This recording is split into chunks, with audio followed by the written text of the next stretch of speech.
morning, and thank you all for coming here today to discuss the importance of the doctor-patient relationship in truly caring for patients. Every patient is unique, and one-size-fits-all solutions do not work well in medicine.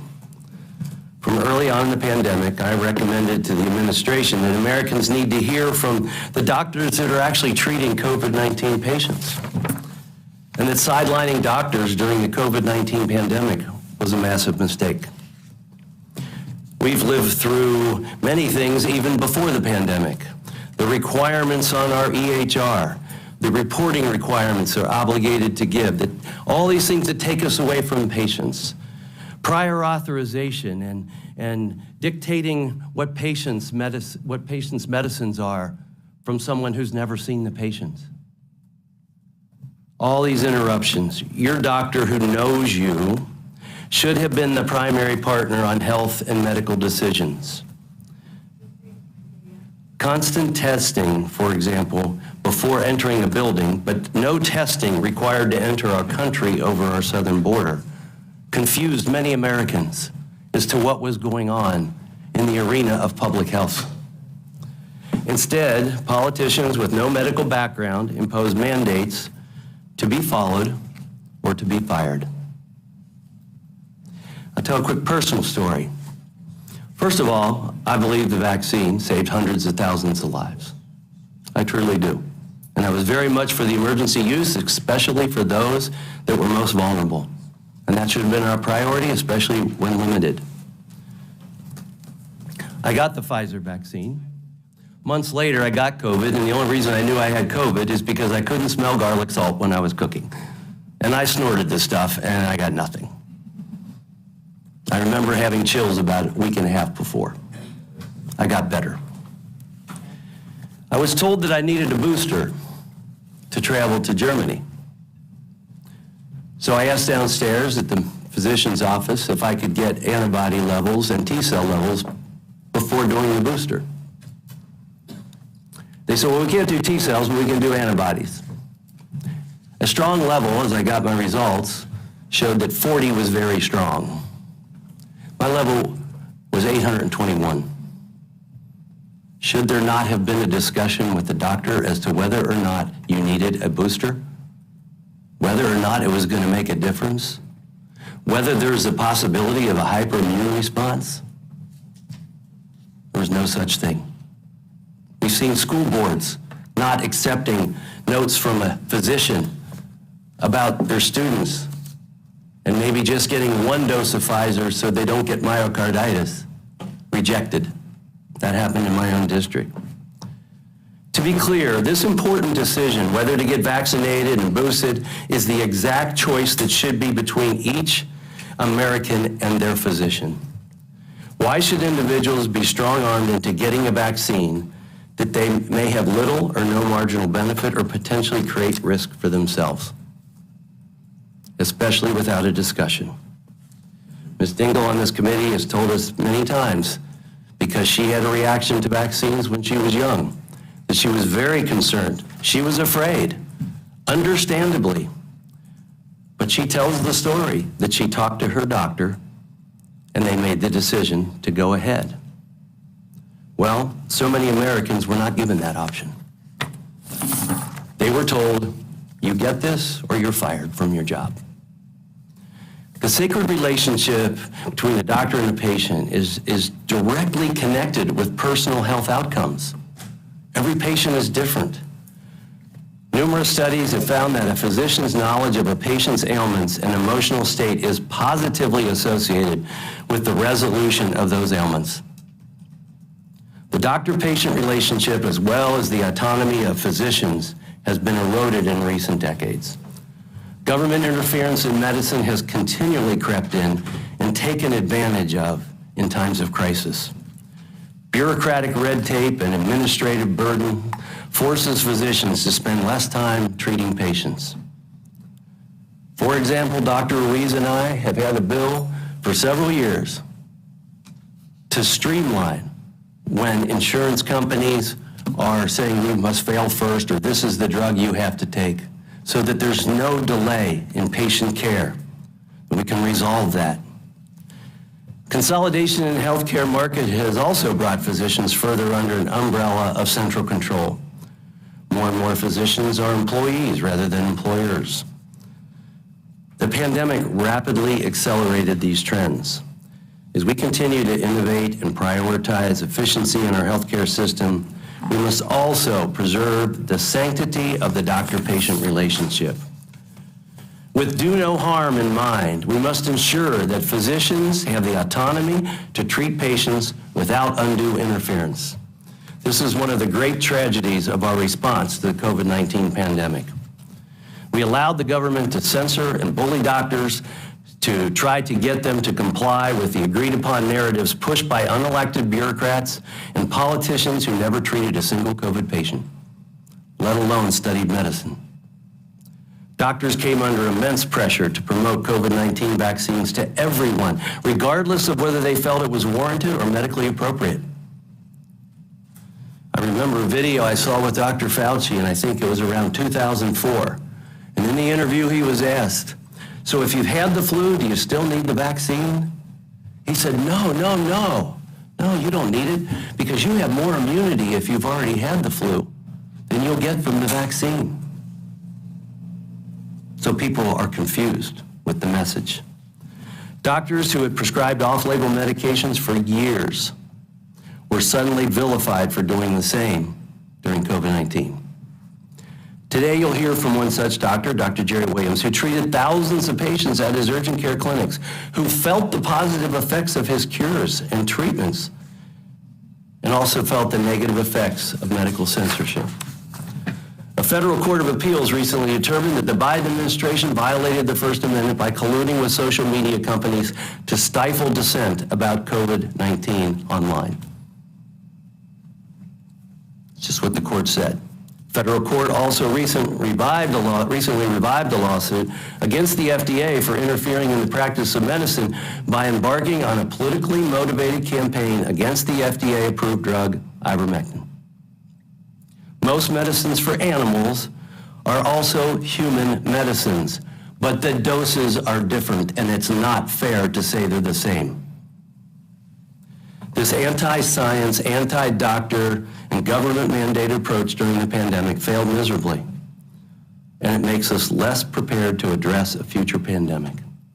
And I've done panels where people were hesitant, and they said, "We just want to be educated, not indoctrinated." We need to set this straight if we're to be successful in public health. The majority was in contact with a possible witness for today's hearing, who is deeply passionate about these issues. That physician wanted to testify, but was too afraid that their career would be destroyed for speaking out any more than they already had. This is a problem. It's appalling that we have built a world which forces experts to choose between the government's treatment plan and the truth, or even be allowed to express their own opinion. Rather than listen to doctors, the government censored them. The very government officials that took an oath to uphold the Constitution that protects free speech. Rather than encourage Americans to seek out the advice of a doctor, they kept doctors' offices closed and deemed your treatment as unnecessary, even if there were no cases anywhere near where you were working. People were fearful. I understand that. But as we look back, this is a mistake we should not make again. They imposed vaccine mandates and vilified any dissenters. We can't let these failures be repeated. We must learn from the past to succeed in the future. For many, this reality has been obvious for some time, but it appears that others still have not learned anything over the past several years. Just this week, the CDC decided to recommend an updated COVID-19 booster for all Americans over the age of 6 months. I suspect that some of this conversation today will be focused on this decision. My hope is that today's discussion will emphasize the importance of the doctor-patient relationship and why we must resist attempts by government or industry to take more decision-making power away from individuals, both doctors and patients, and put into the hands of bureaucrats. I look forward to an on-topic, respectful discussion today about a very important issue. Thank you.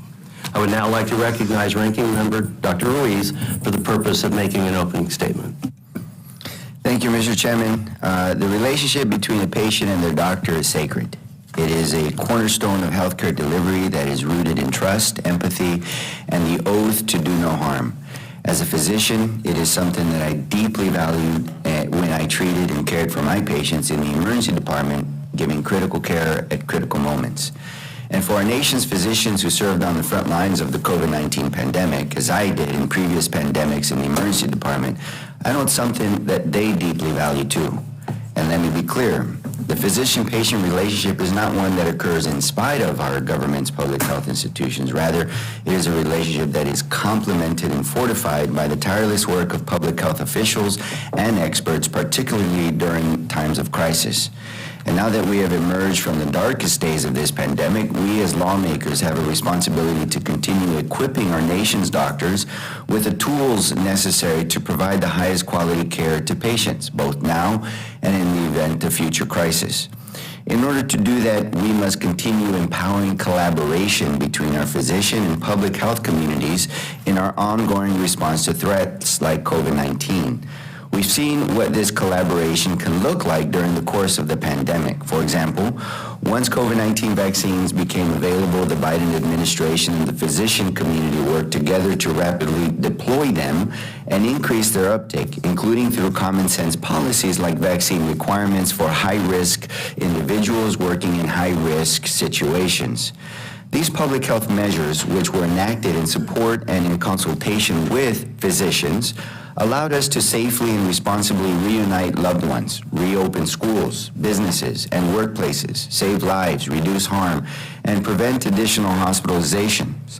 In fact, dozens of distinguished medical groups and leaders have gone on the record in support of these pandemic-era policies, including the physicians in the American Medical Association, the physicians in the American Academy of Pediatrics, the physicians in the American Academy of Family Physicians, the physicians in the Infectious Disease Societies of America, and more. So thanks to the Biden administration's leadership in successfully rolling out the country's largest vaccination program in history, we have been able to emerge from the depths of the pandemic, and now the work to keep COVID-19 at bay remains. We must continue working to preserve and expand access to treatments that ensure Americans can recover from COVID-19 with ease. This includes antiviral therapies for which the administration has successfully deployed thousands of test-to-treat sites and preserved widespread access even after the conclusion of the public health emergency. Additionally, we must continue partnering with physicians to remove barriers that they and their patients may experience to treatments and medications that we know work and save lives. Throughout the pandemic, the administration's weekly convening of clinicians across the country has equipped our nation's providers with the resources and the latest information that they need to provide their patients with the best possible treatments and therapeutics. And now, as we enter the fall and winter months with cases of COVID-19 and the flu are known to rise, our government's public health officials must keep this line of communication open with patients and physicians to promote the highest quality of care. We can achieve this goal by partnering with community-based organizations, especially those in underserved communities, to increase public health outreach and improve health outcomes from COVID-19. And most importantly, we must work to ensure that everyone, even the most rural and remote parts of the country, can get the care they need when they need it. Over the last 3 years, we have made great strides in achieving this goal because there is no patient-doctor relationship if patients don't have doctors. In fact, last year, congressional Democrats secured key provisions in the Consolidated Appropriations Act of 2023 to advance equitable healthcare access. This included maintaining telehealth flexibilities put in place during the public health emergency to ensure that all Medicare beneficiaries, no matter where they live, are able to access vital telehealth services, especially in areas where there are no physicians, and so this increases the opportunity to even have a doctor-patient relationship. And let's not forget the historic reforms under the Inflation Reduction Act that put more affordable care within reach for millions of Americans. capping out-of-pocket drug costs for Medicare recipients and saving 14.5 million Americans hundreds of dollars a month on healthcare premiums. So as we begin today's hearing, it is my hope that we can pursue a productive conversation about how we can work together, lawmakers and clinicians, to improve access to care, enhance trust between physicians and patients, and forge a stronger collaboration between physicians and public health officials that will fortify our nation from future threats. As ranking member of this select subcommittee, my goal has always been and continues to be to identify forward-looking policies that protect the public's health and leave us better prepared for the next pandemic. So after a long and productive district work period that I know everybody on this committee had, I hope that today's hearing puts us on the path towards that goal. I yield back. I would now like to recognize Dr. McCormick for the purpose of making an opening statement. Thank you, Chairman Westrup and Ranking Member Ruiz, for the special opportunity to address this committee as my concerns as an ER doctor who served during this entire pandemic. It's a special occasion for me. I just rewrote my entire opening statement in the last 5 minutes, just listening to the words. These words sound great. The tools, we gave you guys the tools. There was great collaboration.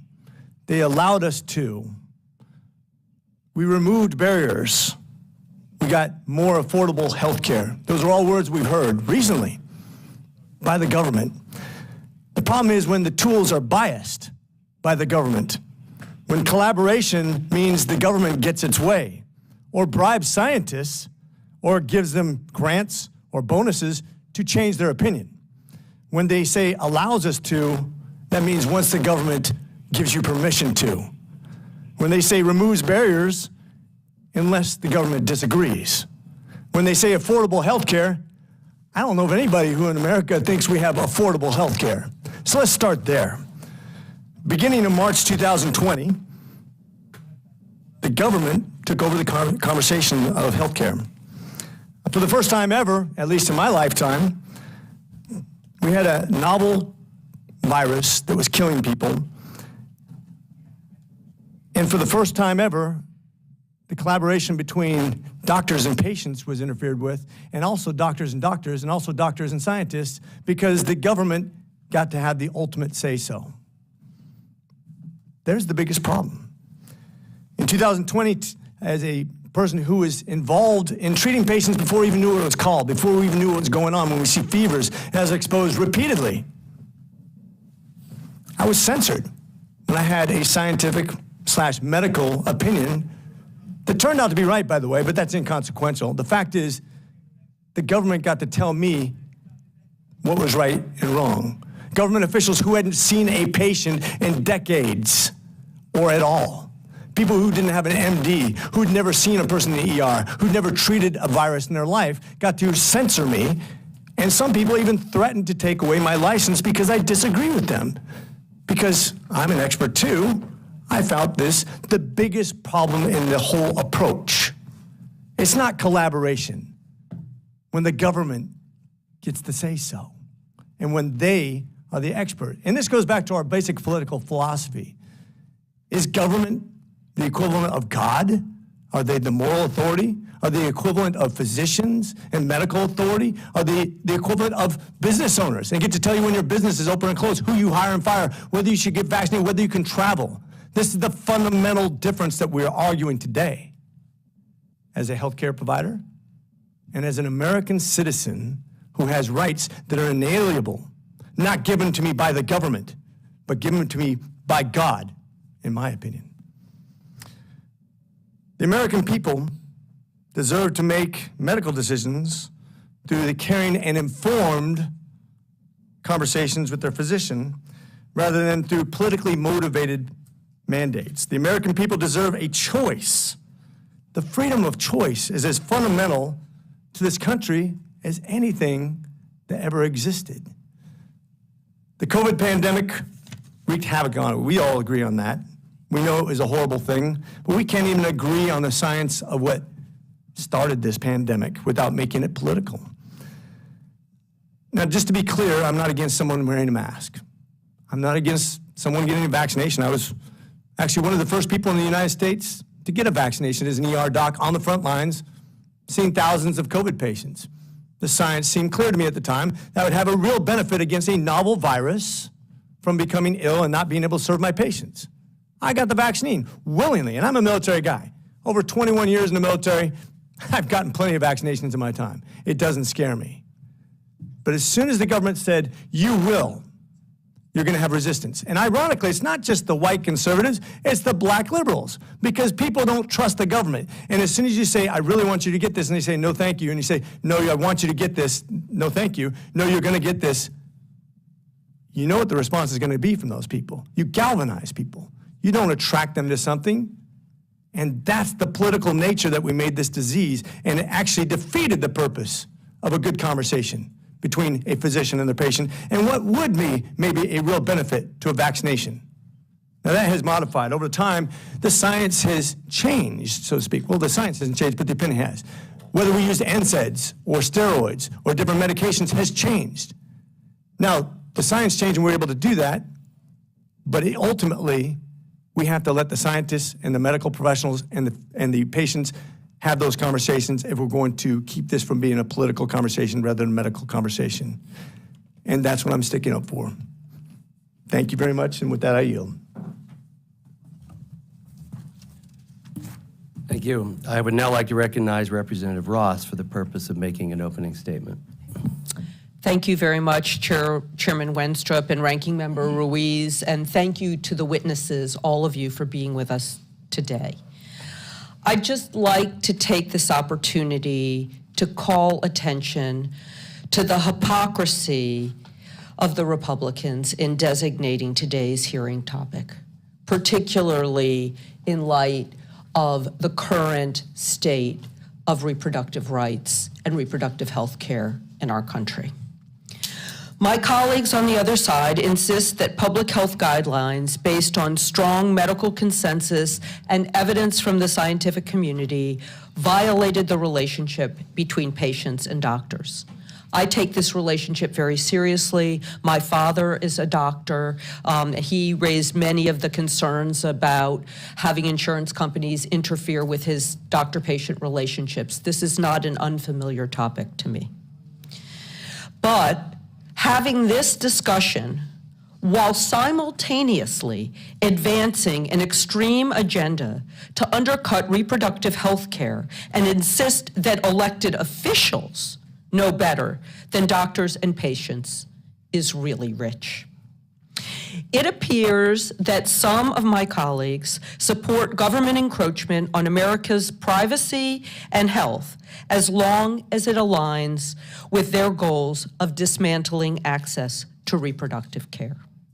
States across this country have enacted draconian legislation targeting and criminalizing doctors and reproductive health providers, encouraging vigilantism, deputizing citizens to go after individuals seeking abortion, and forcing rape victims as young as 13 to carry pregnancies to term. Somehow, in their eyes, this doesn't qualify as government overreach or interference in the doctor-patient relationship. Over 1,500 healthcare providers in my home state of North Carolina penned an open letter in opposition to our Republican legislature's 12-week abortion ban, writing that it puts the government in charge of deciding which healthcare options are available to patients, and sets a dangerous precedent that violates the sacred patient-clinician relationship. On top of that, the North Carolina Medical Society, the North Carolina Obstetrical and Gynecological Society, and the North Carolina Academy of Family Physicians all publicly opposed the law. And yet, despite the outcry from physicians, despite the danger to public health, despite public opposition, a bunch of extreme politicians said, I know better. And now, extreme Republicans eye a national abortion ban as they attach anti-choice riders to appropriations legislation and fight to end the access to safe medication abortion nationwide. The ability for all women to make their own decisions about their health care is at risk. As a matter of fact, it's gone in many states. I want to remind folks that in the Roe versus Wade decision, the primary opinion came from Justice Harry Blackmun, who himself represented doctors at the Mayo Clinic. He understood the importance of the doctor-patient relationship and not criminalizing health care. In closing, I want to remind the committee of what Justice Ruth Bader Ginsburg wrote in her 2007 dissent in Gonzalez versus Carhart. Legal challenges to undue restrictions on abortion procedures do not seek to vindicate some generalized notion of privacy. Rather, they center on a woman's autonomy to determine her life's course and thus enjoy equal citizenship stature. She argued this point at her Senate confirmation hearing as well, explaining that the decision whether or not to bear a child is central to a woman's life, her well-being, and her dignity. It is a decision she must make for herself, and when the government controls the decision for her, she's being treated as less than a fully adult human responsible for her own choices. If my colleagues on the other side of the aisle genuinely believe that vaccine requirements constitute government overreach, then they must acknowledge that enacted across this country are evidence of an even greater overreach and violate the relationship that we have with our doctors. Thank you, Mr. Chairman, and I yield back. Thank you, and I want to welcome all of our attendees today. And I do want to point out that free speech is obviously still allowed in our committees. But I would also like to remind everyone that this on-topic discussion we hope to have today is about the pandemic erosion of the doctor-patient relationship. And out of respect for our panelists here today, that's what they prepared for. That's what they're here to discuss. So I hope for the remainder of this time that we can go ahead and hear from our panelists and ask them questions and try and find ways that we can do better, especially in the area of public health as it relates to the doctor-patient relationship going forward. So our witnesses today are Dr. Jeffrey Singer. Jeffrey A. Singer is a senior fellow at the Cato Institute and works in the Department of Health Policy Studies. He is President Emeritus and founder of Valley Surgical Clinics Limited and has been in private practice as a general surgeon for more than 35 years. Dr. Azude Khatibi, Dr. Khatibi is a fellowship-trained physician and surgeon. She is a physician scientist, medical freedom and ethics advocate, as well as a mindfulness mentor. Dr. Jerry Williams. Dr. Williams is a product of the University System of Georgia for both college and medical school. He is a University of North Carolina fellowship-trained child and adult neurologist, as well as the owner and founder of Urgent Care 24/7, a chain of urgent care centers, and he has practiced medicine for 32 years. Dr. Andrea Shane. Andy L. Shane is the Division Chief of Infectious Diseases at Children's Healthcare of Atlanta and Emory University. Dr. Shane earned a medical degree from Louisiana State University School of Medicine in New Orleans, followed by residency training with an additional year as a chief resident at Albert Einstein College of Medicine in the Bronx, New York. Thank you for being here today. Pursuant to Committee on Oversight and Accountability Rule 9G, the witnesses will please stand and raise their right hands. Do you solemnly swear or affirm that the testimony that you are about to give is the truth, the whole truth, and nothing but the truth, so help you God? Thank you. Let the record show that the witnesses answered in the affirmative. The Select Subcommittee certainly appreciates you being here today, and we look forward to your testimony. Let me remind the witnesses that we have read your written statements, and they will appear in full in the hearing record. Please limit your oral statements to 5 minutes. As a reminder, please press the button on the microphone in front of you so that it is on, and the members can hear you. When you begin to speak, the light in front of you will turn green. After 4 minutes, the light will turn yellow. When the red light comes on, your 5 minutes has expired, and we would ask that you please wrap up. I now recognize Dr. Singer to give an opening statement. Thank you, Chairman Wenstrup, Ranking Member Ruiz, and members of the subcommittee. I've submitted a longer written testimony, which I'll summarize here. In my 40 years of private practice, I have firsthand experience of government agencies progressively intruding into physicians' clinical decision-making and often casting a chilling effect on what clinicians feel comfortable communicating to their patients. Beyond the assault on their autonomy, clinicians face ethical dilemmas when concerns about job security, or even if they can continue practicing their profession if they fail to adhere to orthodoxy, distort their best judgment regarding what they perceive to be in their patient's best interest. In my Cato Institute study, A Hippocratic Oath for a Free Society, I argue that physicians must always prioritize the autonomy and rights of individual patients. I call for doctors to take an oath declaring, quote, "I will respect the crucial scientific advances in medicine, but will always question the assumptions my profession has inherited and will judge them in the light of the latest evidence. I will respect my patient's autonomy, thoroughly explain all the diagnostic possibilities and therapeutic options as I understand them, offer my best opinion and advice from among these options, and accept their decisions." Government, public health, and other regulatory agencies have made it increasingly difficult to honor that oath. This became much more apparent during the recent coronavirus pandemic.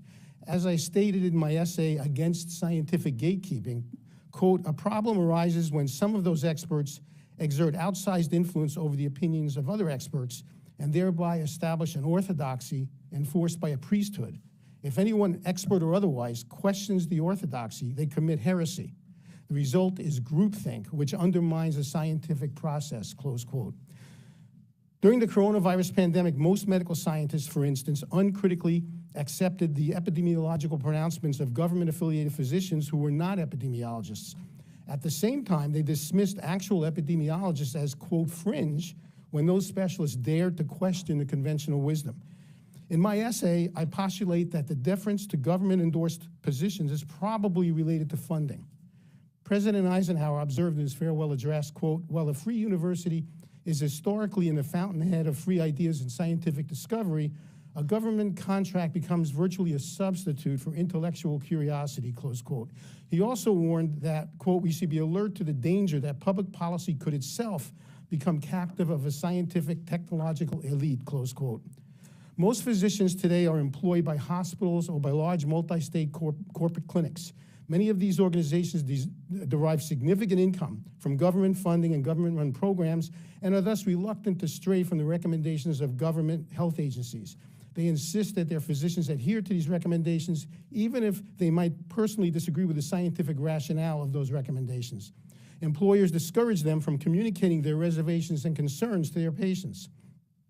The intrusion into the practice of medicine by non-clinician public health officials and by lawmakers and bureaucrats who are untrained in medicine, yet have the hubris to tell physicians how and what they may use to treat their patients, threatens the integrity of the medical profession and indirectly imperils patients. While the intrusion into the practice of medicine accelerated during the pandemic, it is not new. Government agencies, including law enforcement agencies, have been directly or indirectly telling doctors how to practice medicine for over 100 years to support drug prohibition. Relatedly, starting in 2016, state lawmakers started dictating in statute the medical management of pain. That practice continues to this day, even after the Centers for Disease Control and Prevention admonished lawmakers for misinterpreting and misapplying the CDC's pain management guidelines and revised them in late 2022. This has led to patients being undertreated for pain and doctors being afraid to treat them. Will lawmakers or government agencies next dictate what drugs doctors use to treat high cholesterol or hypertension or diabetes? The decades-long trend of government meddling in medicine has and will continue to erode physician autonomy and the patient-doctor relationship. But more importantly, physicians are ethically bound to respect their patients' autonomy as sovereign adults.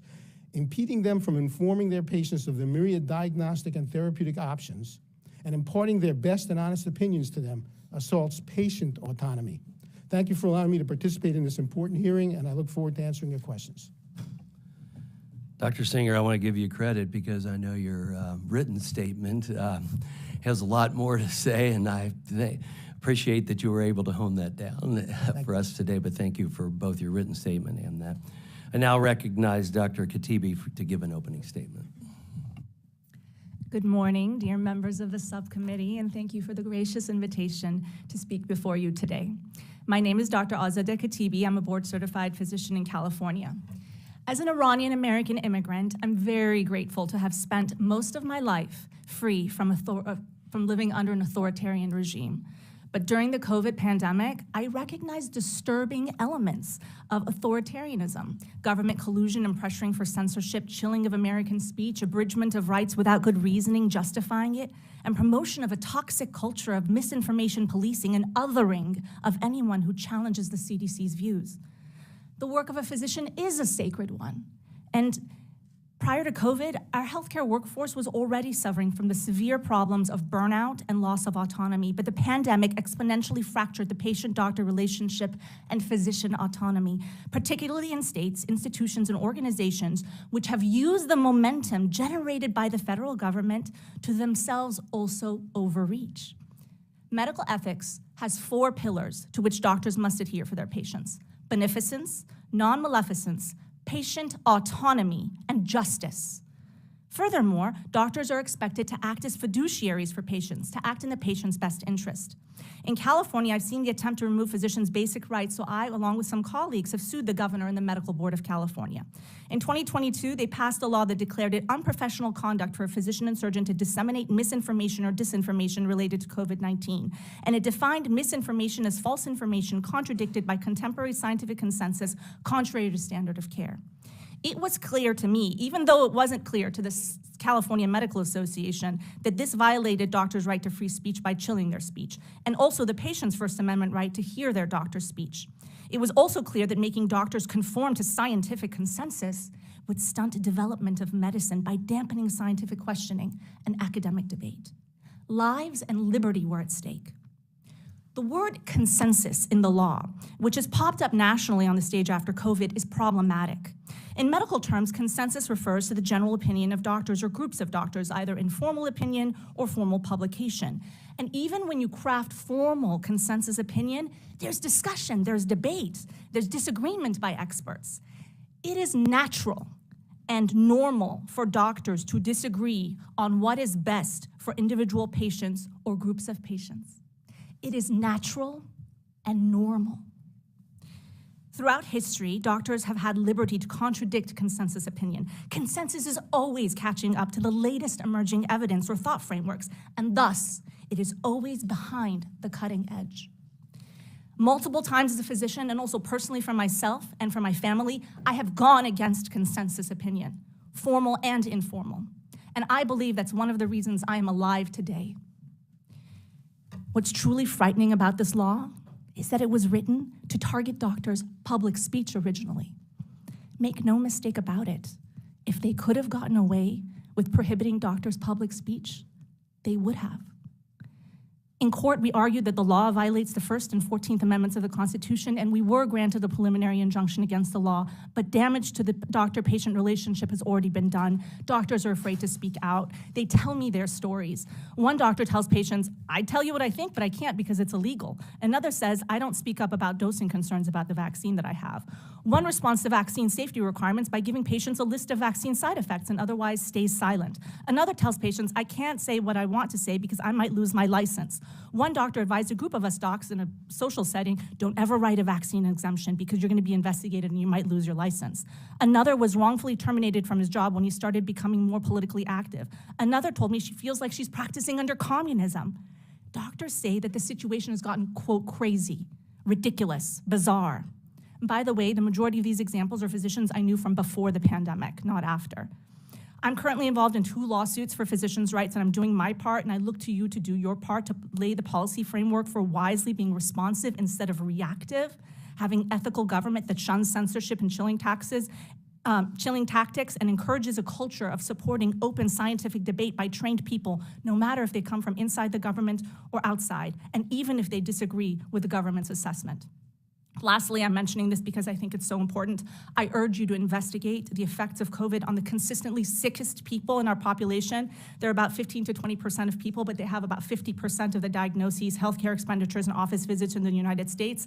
And decades of research at this point has shown that these highly sensitive individuals are more malleable to intervention. So they actually, by the time the next pandemic comes, we could make them more physically and mentally healthier than the rest of the population, with incredible healthcare costs and utilization savings benefits for the United States. So I'm happy to talk about that as well. Thank you so much for your time today. Thank you, Dr. Iround. Now recognize Dr. Williams to give an opening statement. Chairman Dr. Wenstrup, Ranking Member Dr. Ruiz, and members of the subcommittee, I am pleased and honored to testify on the subcommittee's important work. I'm here to address the challenges that I faced as a practicing physician in the trenches during the COVID pandemic, having developed my own treatment protocol and treated over 5,500 patients with it, resulting in only 5 hospitalizations and 0 deaths. Yes, 0. To come before you and do such a thing as this in this current environment is not for the faint of heart. I heard what the chairman said about the physician who didn't come, and I understand that pressure and that concern. This is for the man in the arena. As John Wayne said, courage is being afraid, but saddling up anyway. Still, I almost didn't come.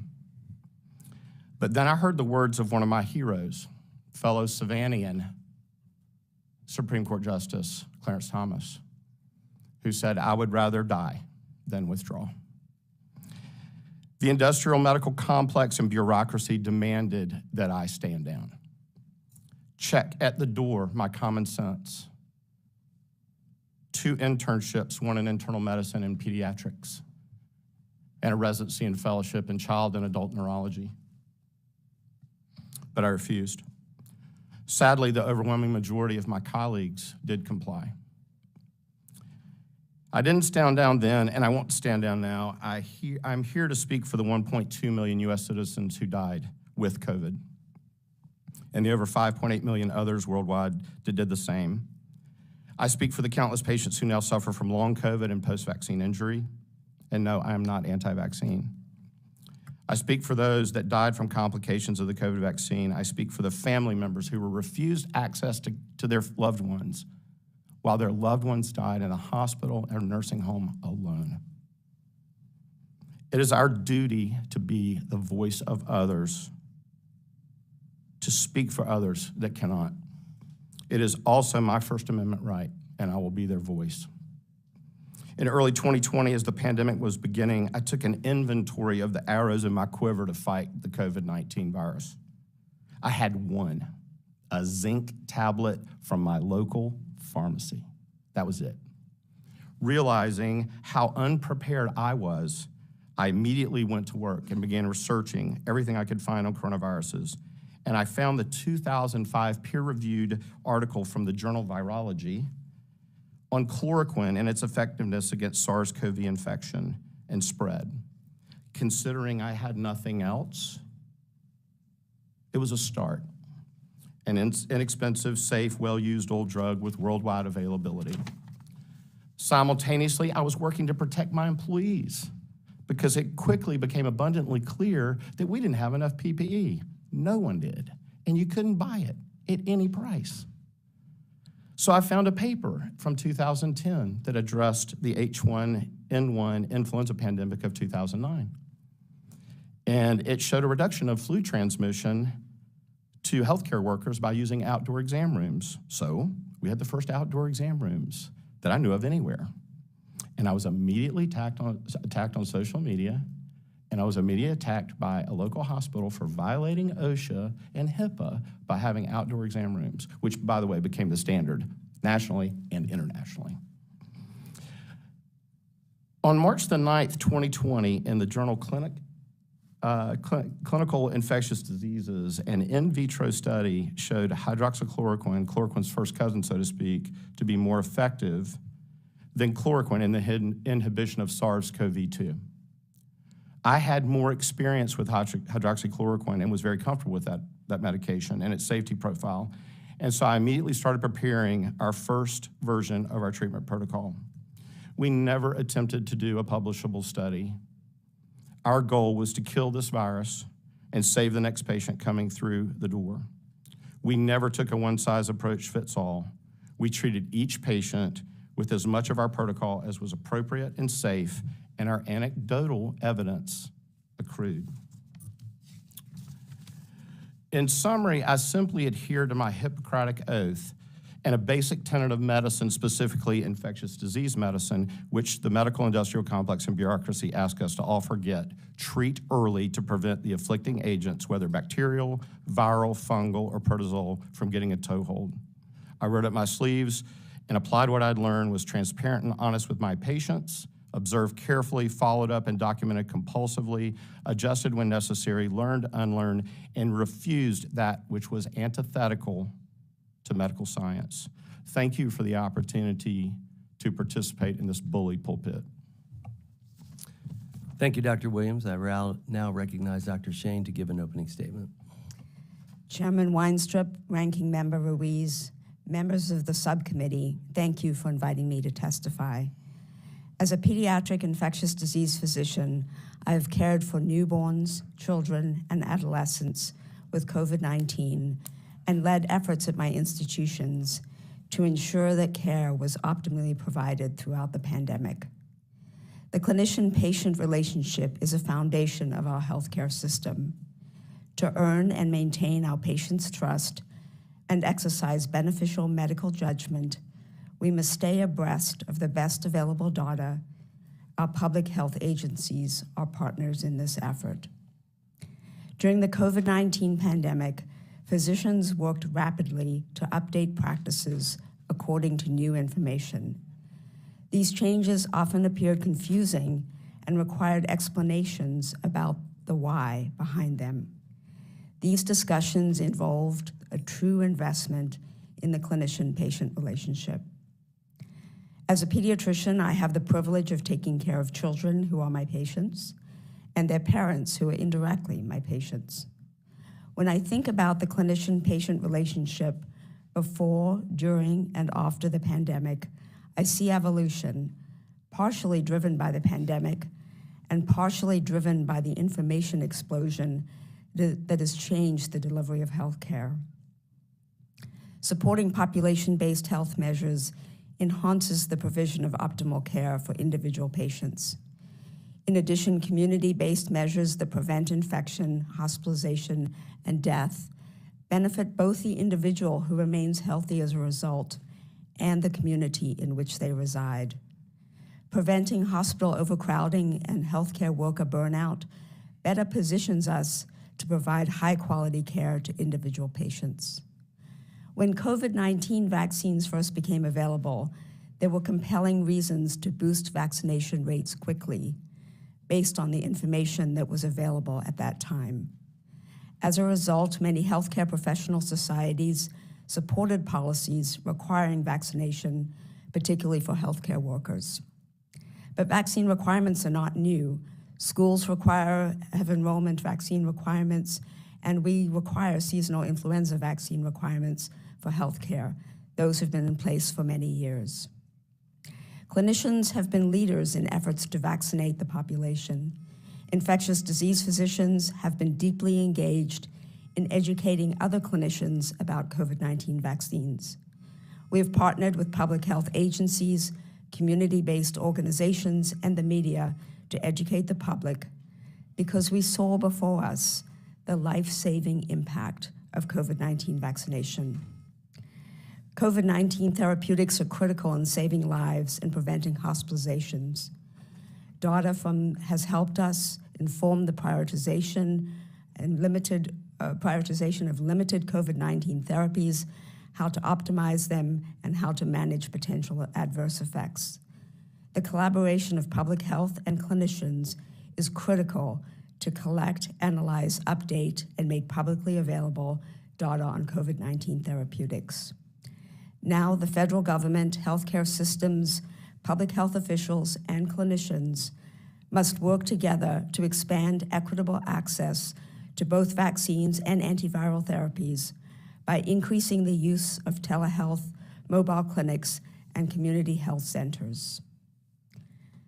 When examining the clinician-patient relationship, I cannot help but be concerned about access. People residing in 80% of U.S. counties do not have direct access to an infectious disease physician. Over half of our adult and pediatric infectious disease training program positions went unfilled last year.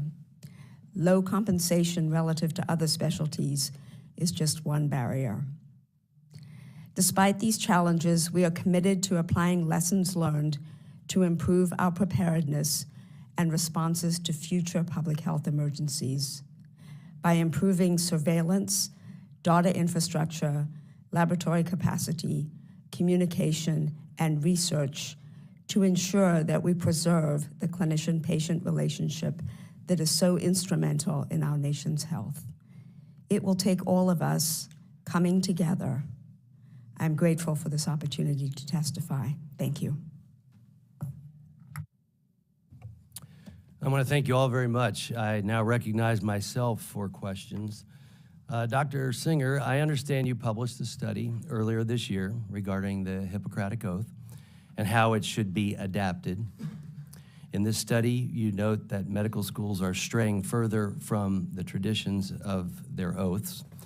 You specifically note that none of these oaths prioritize or consistently apply a commitment to individual patient autonomy. In your opinion, why is it important for medical school graduates to swear an oath that reveres patients' rights and autonomy? Well, thank you, Mr. Chairman. In my study about the Hippocratic Oath, actually, even going back to the original one from Hippocrates of Kos, there tends to be, there's not enough emphasis on the fact that the patient is a sovereign adult with rights that we need to respect, and that we as physicians are basically consultants giving our best opinion to these patients. We're not their bosses. We don't make decisions for them. We just tell them what we, based on our best knowledge, what we think is the best course for them to follow. And in recent years, the Hippocratic oaths that are administered in various medical schools have strayed further and further from an oath that originally didn't give enough respect to patient autonomy, and now has gone far astray. Some of the oaths don't even discuss much about patient care. So what I argue is that we need to get back to focusing on what we as physicians graduating from medical school need to commit ourselves to, which is to respect the rights of our patients, to look at our patients in much in a way as clients, and we're their consultants. And we're ethically obligated to tell them everything we know, not to withhold information from them that they are entitled to know if we know this information. And at the end of the day, respect whatever the decision they make, because they're the boss, we're the consultants. Thank you. I want to talk a minute about off-label treatments. It's long been understood that the FDA is not in the business of regulating the practice of medicine. This includes a physician's right to prescribe FDA-approved medications off-label, meaning that the approved drug is used outside the specific scope of the approval. Off-label medications are critical to providing necessary care for millions of Americans, often patients who have few or no approved medications for their conditions. Studies have estimated that up to 20 to 30% of all prescriptions are for off-label uses. I'm a podiatrist. I often prescribe nitroglycerin. Why? For patients with rainouts, so that when they're going to be exposed to cold, they can put a nitroglycerin patch over their posterior tibial artery, and their foot will be perfused with oxygen and blood during that time, and therefore averting amputations. It worked every time. A federal appeals court recently revived a lawsuit against the FDA, which alleges the agency surpassed its authority and waded into the regulation of medicine. One such example is the FDA's now infamous tweet from August of 2021. You can see the poster.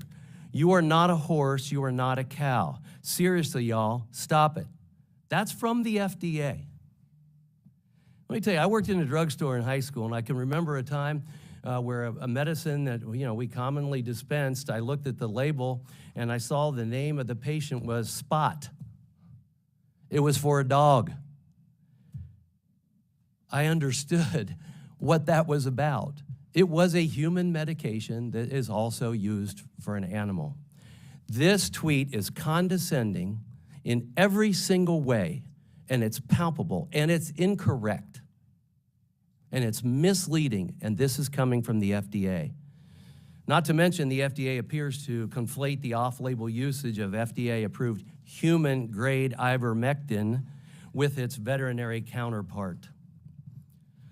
Dr. Williams is a child and adult neurologist. You've been using off-label medications for years prior to COVID-19, is that right?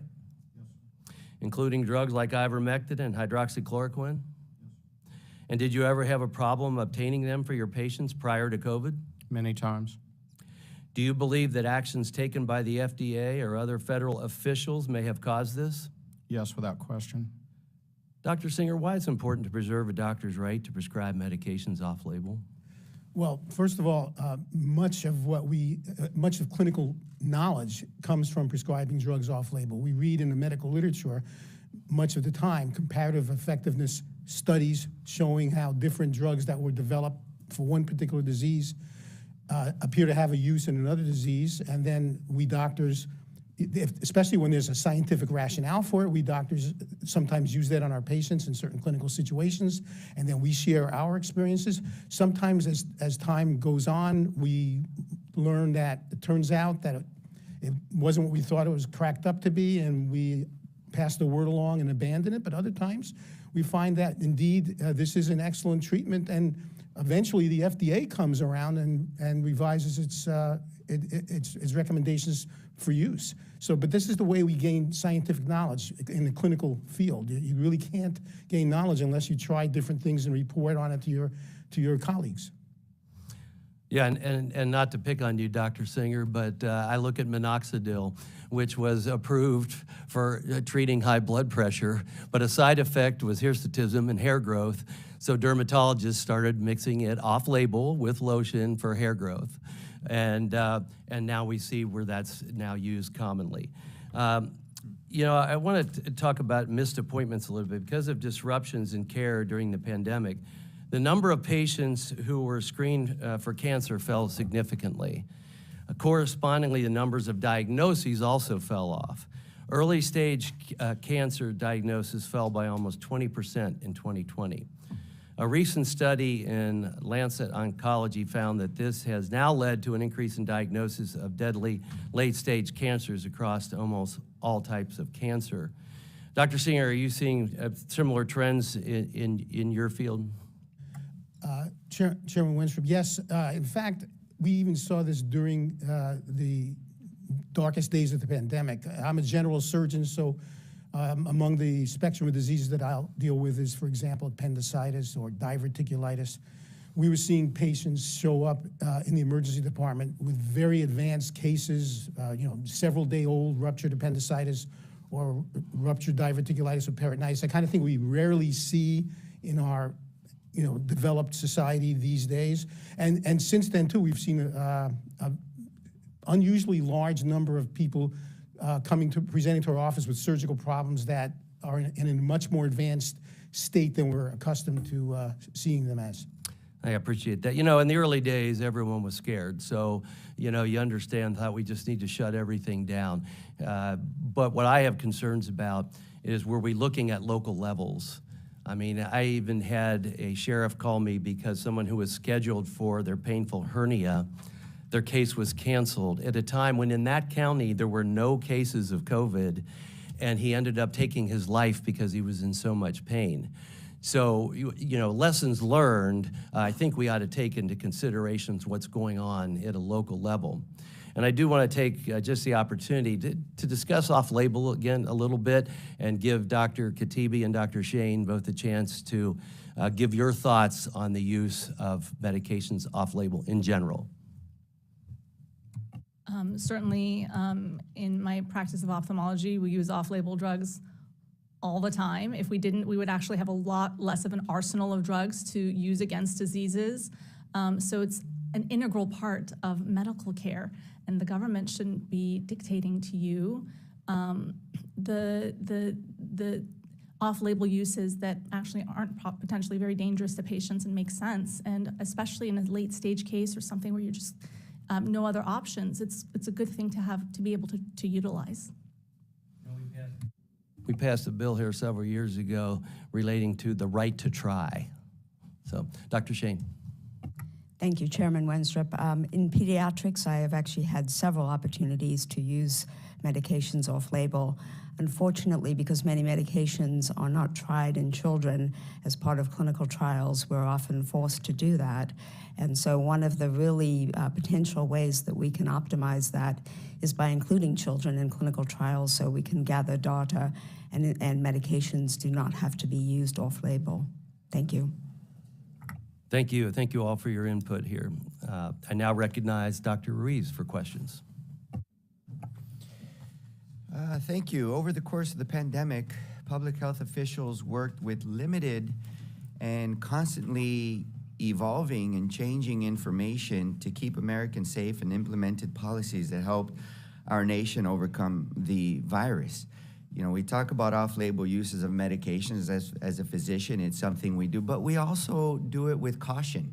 And we do it in respect of science, in search of the evidence to help us determine whether it's a sham or whether it's a real medication that has proof. And the whole scientific process is to move us from anecdotes to the statistical realm so that we can prove and replicate that our results are not due by chance, but that within a 95% confidence that they are truth, that they will happen, that this actually works. So it's not anecdotal, or if it just happens with this one time it works or not, or maybe a group of 10 patients or 50 patients and we swear by it, but so that we can get to that truth. And I do believe that all of you had mentioned something very important that was common, is I wish there were more studies, or we need more studies, or even in these off-label uses, the studies refute its use and it really didn't work, so we stopped using them, okay? So at the beginning of this pandemic, there was some anecdotes, some suggestions with bench research perhaps on some of these medications, but then we, with caution, said, be careful, let's do more research. And then as the research developed, then there would be some recommendations, and the medical societies, the boards, the people that certify our board certifications in all of our respected fields, physicians, our colleagues, those that aren't, you know, running for office or anything, put certain parameters based on that research to give us some kind of gold standard of practice so that we can abide by. And those, your colleagues, my colleagues, his colleagues, all of our colleagues who are the professors in universities and the researchers, gave us these recommendations and said, look, if you want to be a board certified and hold up to our standards, we believe that the scientific literature will recommend this and not recommend that, and this is what we believe at this time. At this time is always key, and it's always important because we must be humble to the fact that science evolves and things change. And we're using that now to even understand long COVID, to determine what are the commonalities and how to treat it, because the symptoms they're realizing because of the science is real. And there is such a thing as a long COVID syndrome. And so we're evolving in that aspect, and we're evolving in understanding the science to develop more therapeutics in addition to the vaccines, so that when people do have a breakthrough symptomatology, that even after a vaccine, that they have the treatments to be able to limit the intensity and the duration of illness. It's just science. It's what we're trained to do. It's what we want to look at to see if there's evidence about that. All of us participated in journal clubs during residency, and we learned how to analyze that science. So this is, you know, this is what has evolved. It's not a, you know, government conspiracy to come and suppress the physicians or the physician's ability to think independently or to interfere into the patient-doctor relationship. This is a practice amongst our colleagues of saying, well, let's look at the data. Let's look to see what is out there. And as it evolves, let's give these the recommendations. And on a clear example of that, and in search of this science, our goal was to get a vaccine. We're waiting for a vaccine to help us reduce the transmission, for many prevent getting sick, and for the rest to reduce hospitalizations and intensity and duration so that we can put kids back in schools and people back in jobs and come back to a new normal, okay? And so the notion that, or the general notion that the federal government sought to subvert physicians and erode the doctor-patient relationship during the pandemic with even the vaccine requirements is just not true, and it's not helpful when we know that the vaccines are best arsenal to help eliminate the spread of a dangerous virus and to protect the public's health. So as a physician, I'd like to start by with the COVID-19 vaccine requirements questions. And so Dr. Shane, why were requirements a clinically appropriate tool to boost vaccine rates, especially amongst high-risk individuals in high-risk settings, which is not a new notion? We've done it before in many different settings. And how have they been used in contexts outside of the COVID-19 pandemic to reduce the threat of other dangerous diseases in the United States? So thank you very much for that question. During the COVID-19 pandemic, as we know, as you mentioned, we were all waiting for a vaccine. And the reason why the mandates were so essential at that particular time was that we needed a rapid way of ensuring that people got vaccinated.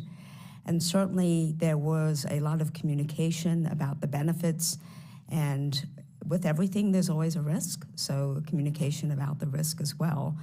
But the mandates or the requirements were really an optimal way to ensure that the vaccine reached the most number of people. And in addition, that requirement also allowed for improving access, which was a clear and important issue as well. Thank you. So thanks to the policies that President Biden put in place, including these common sense vaccination requirements, more than 230 million Americans got vaccinated. 3.2 million deaths were prevented. 3.2 million deaths were prevented. And 18.5 million hospitalizations were averted. And when pandemic-era vaccine requirements were challenged in the courts, America's leading medical societies, our colleagues, the physicians that certified your practice and your training and residencies and to ensure that all of our practices are up to our current standards, including the physicians in the American Medical Associations, the physicians in the American College of Physicians, the physicians in the American Academy of Family Physicians, the physicians in the American Academy of Pediatrics, and several others, all expressed strong support. The physicians expressed strong support for these policies as a critical tool to help America overcome the pandemic. So Dr. Shane, as a physician, do you agree with the allegations that doctors were sidelined and that the physician-patient relationship was disregarded in the discussion surrounding COVID-19 vaccines requirements? So thank you. I do not. Desperate times calls for desperate measures, and the vaccine requirements were the optimal way to enhance that. Despite the requirement, there were lots of opportunities for physicians to communicate with their patients and families to ensure that there is a good understanding of, as I mentioned in my statement, the why behind the rationale. And that is what is so important, is making sure that people understand the why and the rationale. And there are some patients that we would recommend not to get the vaccine. There were some contraindications based on the studies and the histories that should not get the vaccines. Do you agree with the characterizations of COVID-19 vaccine requirements as a one-size-fits-all protocols that undermine the quality of care Americans receive from their physicians? No, I do not, and especially since I take care of children of many different sizes, I certainly couldn't have a one-size-fits-all approach and had to tailor all of my recommendations based on the patient and their condition. You know, I'd also like to address the suggestion that population-based health approaches undermine the quality of care that a physician can provide to their individual patients. Dr. Shane, in your written testimony, you state that, quote, supporting population-based health measures does not run counter to providing optimal care for our individual patients. You note that community-based measures prevent infection, hospitalizations, and death, thereby benefiting individuals who stay healthy as a result. So how did population-based COVID-19 public health measures, such as masking and other mitigation measures, safeguard individuals' health during the pandemic? So thank you for the question. Those mitigation measures both had an impact on the individual and in addition to the community. So when individuals are healthy, that means individuals comprise communities, and communities are healthy. And the vaccinations were one, masking, separation when needed, having people stay home when ill. Those were all things that we had to do to flatten the curve and to make sure that we could bring ourselves back to a society that was enabled to have the normal interactions. Thank you. You know, I have both a doctorate in medicine and a master's in public health. And the practices, although overall achieve the same objective, a healthy individual, a healthy population, there are some practices for population health that, and the understanding of that field that's different than what we learn in medical school. And so I think that that's why there's oftentimes a lot of confusion trying to extrapolate individual care to population care and the vice versa. And so there is a profession and a goal to keep a population safe as it relates to the individual care. And they're not incongruent, but they are different.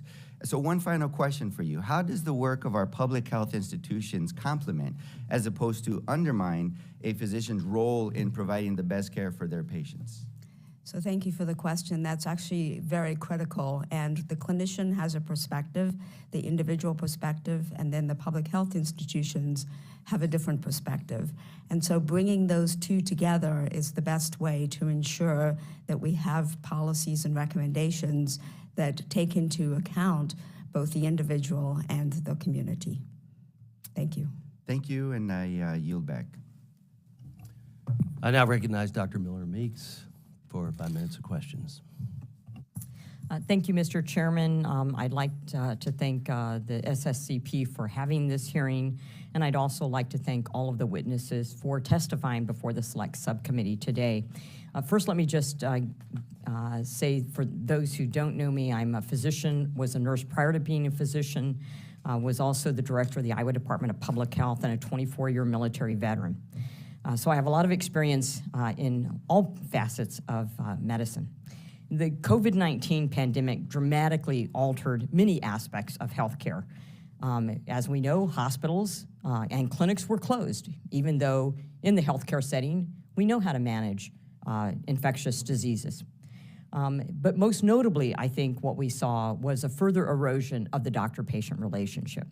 So as a physician and a nurse with decades of experience delivering care to patients of all ages and in various healthcare settings, I recognize the value and the reality that patient medical needs can rarely, if ever, be broad-brushed. Individual needs vary drastically. These can be due to allergies, comorbidities, intolerances, various other medical factors or social factors that require a robust doctor-patient relationship. And this is something that all doctors, including my friends and physician colleagues on the other side of the aisle, publicly recognize. And let's also admit, as Dr. Winstrup did at the start of this hearing, that there have been decades of erosion of the doctor-patient relationship, from pre-authorization, step therapy, fail-first therapies, even when things have already been tried, even how EHRs and standardized practices geared towards billing rather than towards actual patient assessment and care. The use of off-label medicines. Never before have we had governors threaten the medical licenses of individuals if through their interactions and their medical knowledge were to prescribe a patient a certain type of medication, or boards of pharmacies to be told that those certificates would be removed.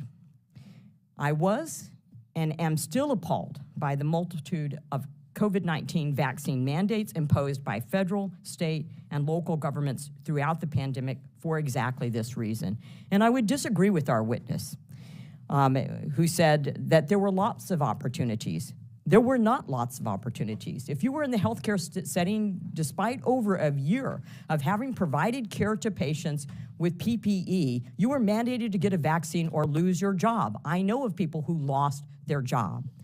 If you were in the military, you were required to get a vaccine, even if you were 18 or 20 years old, even if you had your risk for getting myocarditis or pericarditis may have in fact been greater than your risk of being hospitalized or dying of COVID-19.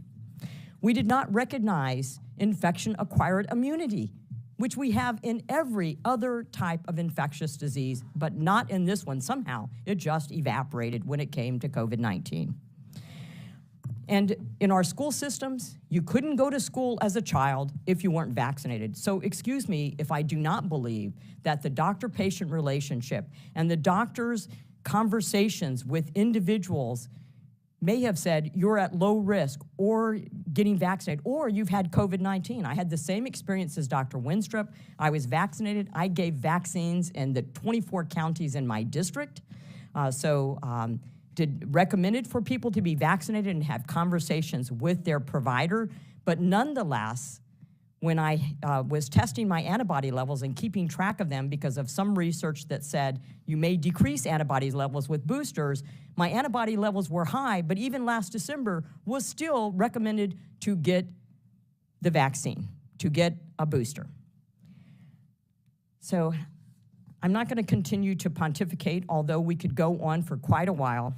Dr. Williams, in your written testimony, you detail how you developed your own treatment protocol for COVID patients during the pandemic. And let's remember that COVID patients were told if they tested positive, come back when you're really sick and you might die first before you come back in. So there were no treatment protocols offered to these individuals. So your protocols resulted in 5 hospitalizations, 0 deaths, despite seeing over 5,500 patients. Can you detail why this approach was effective and whether your practice would have benefited from increased government presence? Thank you, ma'am, for the question. I took what I was trained to do and I applied it because we didn't have any options at that point at the beginning of the pandemic. And I dove into the research and I found what I could find, but we all agree it was an incomplete database. And there's the old saying, I cannot argue with anecdotal evidence, but that was all we had. That was all we had. But then we do what we do. We practice medicine and we observe and we adjust and we learn, and most importantly, sometimes we unlearn. And I was pro-vaccine. I was as anxious, and I was one of the first people to get the vaccine in my county at the behest of our county health official who called me directly because my name wasn't on the list. And I said, no, in the Marine Corps, the drill sergeant goes last. He eats last. His troops eat first. I'll go last. And he said, I need you to rethink that for me. I need you to go first because there's some trepidation. And I gladly went first. I'm twice vaccinated and once boosted. But when they started refusing to acknowledge natural immunity post-infection, it was a red flag for me. And I've always maintained, and I've made this very public, that it's an individual decision between the patient and their medical care provider. My protocols took a broad stroke approach at this virus. It's almost like peeling an onion. There's multiple layers. And so we were trying to attack the virus to kill the virus using virucidal whatever we had that we felt like was safe, first do no harm. But I was also looking at, with the cytokine storm, what was killing the patients in the hospital. So the inflammatory response to this virus is something that we needed to talk about more, and we needed to address. So we used, amazingly, some very simple over-the-counter medications that stabilize the mast cell and the neutrophil. These are cells in our body that control that inflammatory response. And we're talking about things like Claritin, loratadine, famotidine, Pepcid AC, these kinds of drugs. And the supplement, melatonin, is a strong mast cell stabilizer. So we were working hard to stabilize these patients' mast cells. My goal, owning an urgent care company, was I had to address these patients that showed at my door frightened. And some of them were very, very sick and did not want to go to the hospital. And my goal was to save each patient that came through the door and to address this virus from every direction that I could. Thank you, Dr. Williams. I hope others will allow you to expand on your testimony. I yield back. I now recognize Ms. Ross from North Carolina for 5 minutes. Thank you, Mr. Chairman. Right now in America, we're witnessing an unprecedented interference in the ability of physicians to provide the best possible care for their patients. In states across the country, politicians are practicing medicine without a license, getting in the middle of decisions that should be made by a woman and her doctor. We've heard Republicans on this panel say that Americans need to be educated by doctors, not indoctrinated by politicians. I could not agree more. From North Carolina to Arizona, extreme Republican legislatures at the state level have pursued draconian policies to control women's reproductive freedom, in spite of approximately 8 in 10 American adults who believe the decision to have an abortion should be left to a woman and her doctor. And yes, in spite of this, we also have medical consensus from doctors all around the country. They have told us so. The American College of Obstetricians and Gynecologists led 24 medical organizations, including the American Academy of Pediatrics, the American Academy of Family Physicians, the American College of Physicians, the American Medical Women's Association, in filing an amicus brief in Dobbs versus Jackson in opposition to Mississippi's abortion ban after 15 weeks of pregnancy, writing that the ban impermissibly intrudes in the patient-physician relationship by limiting physicians' ability to provide the health care that the patient, in consultation with her physician, decides is best for her health.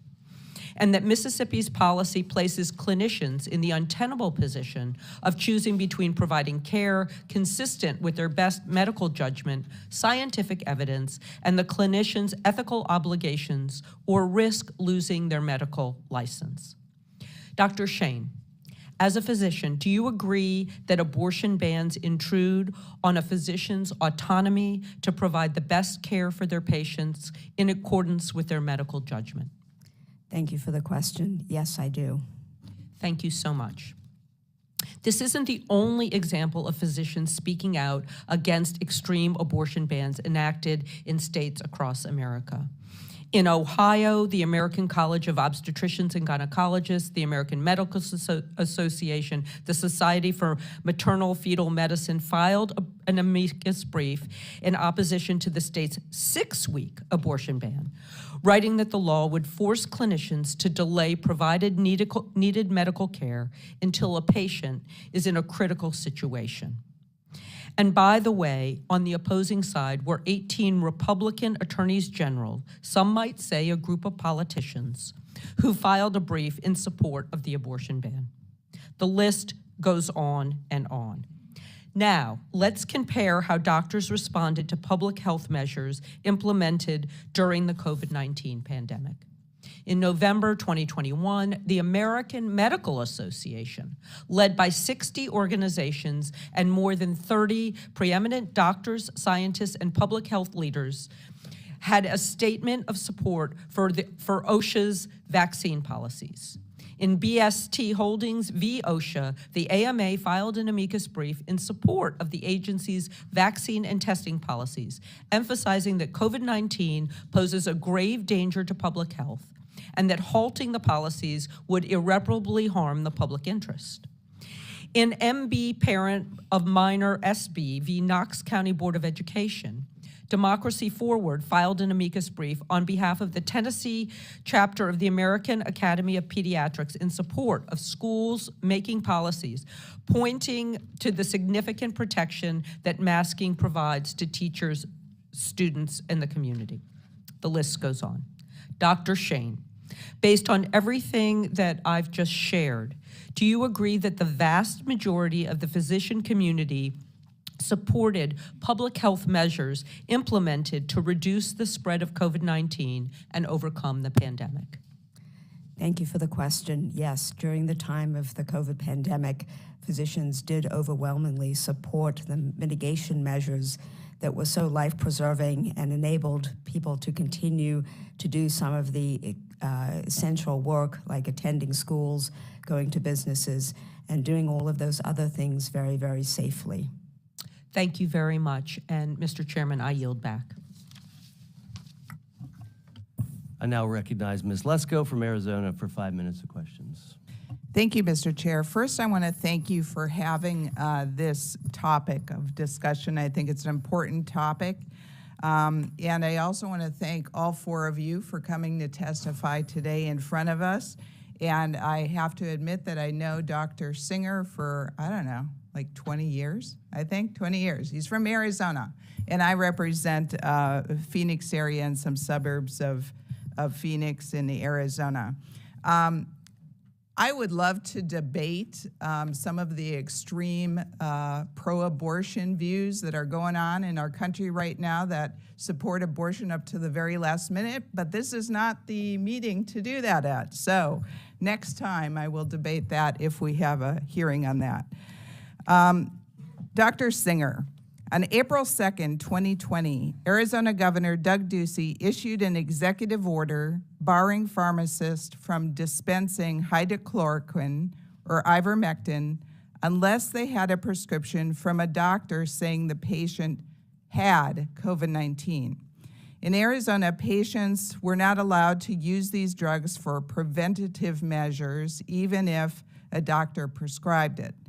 The governor limited the prescription to 14 days.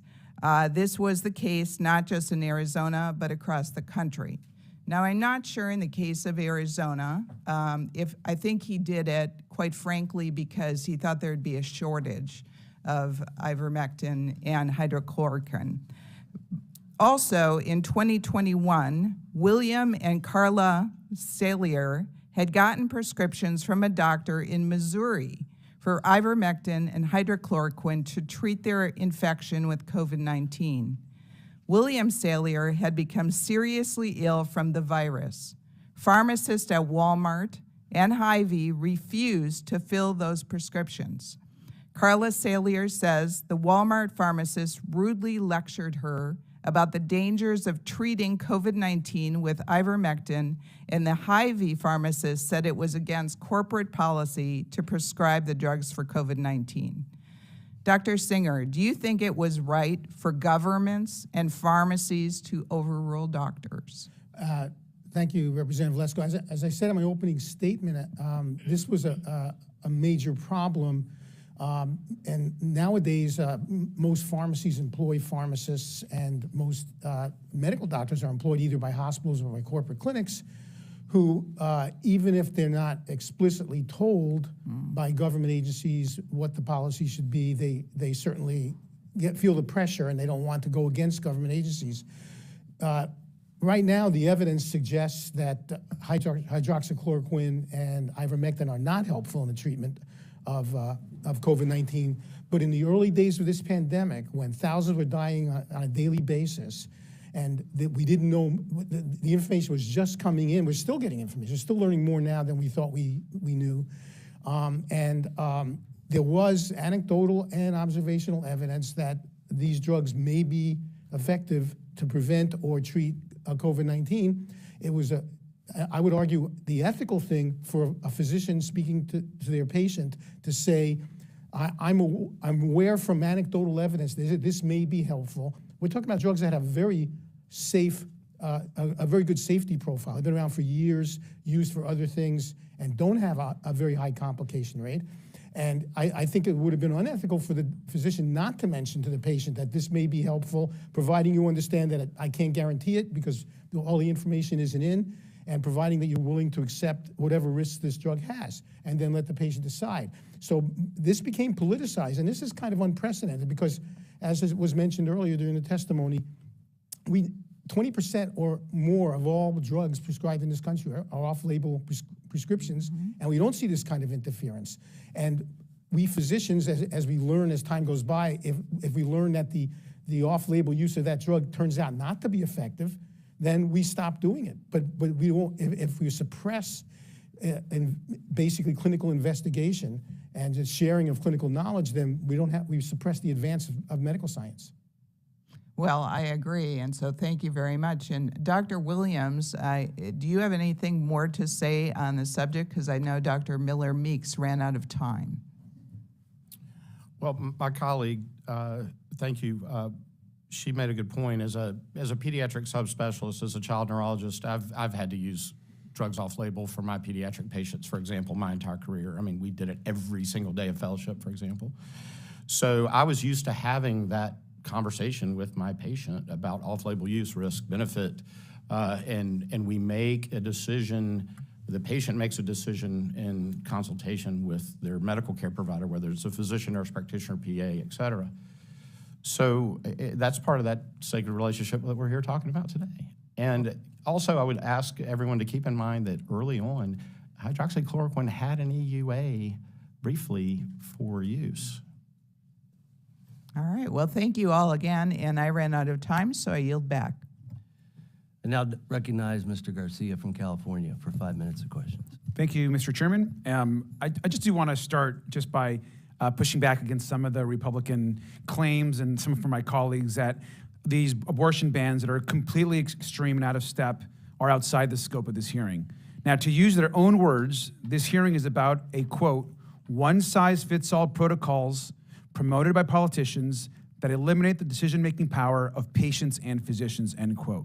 Now, we know that abortion bans have deprived women in 22 states of access to abortion and criminalized doctors seeking to provide the highest quality care to their patients. They have assaulted the reproductive freedom and bodily autonomy for more than 25 million people. House Republicans advanced these bans before the pandemic, during the pandemic, and continue to do so this day. So with all due respect, I disagree, and I think it's critical that we ensure this hearing addresses the doctor-patient relationship, especially when it comes to abortion bans. Now, today we're also, unfortunately, enabling extremists who claim that masks are child abuse and that vaccines don't work. It's appalling, it's embarrassing, and it's endangering American lives.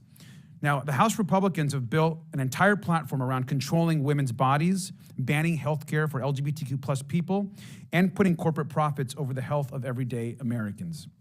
As a committee, we should be coming together to protect public health and fighting to make medical care more accessible for all Americans. But instead, House Republicans are working to undermine the doctor-patient relationship and push essential health care out of reach for women, LGBTQ plus people, low-income Americans, and seniors.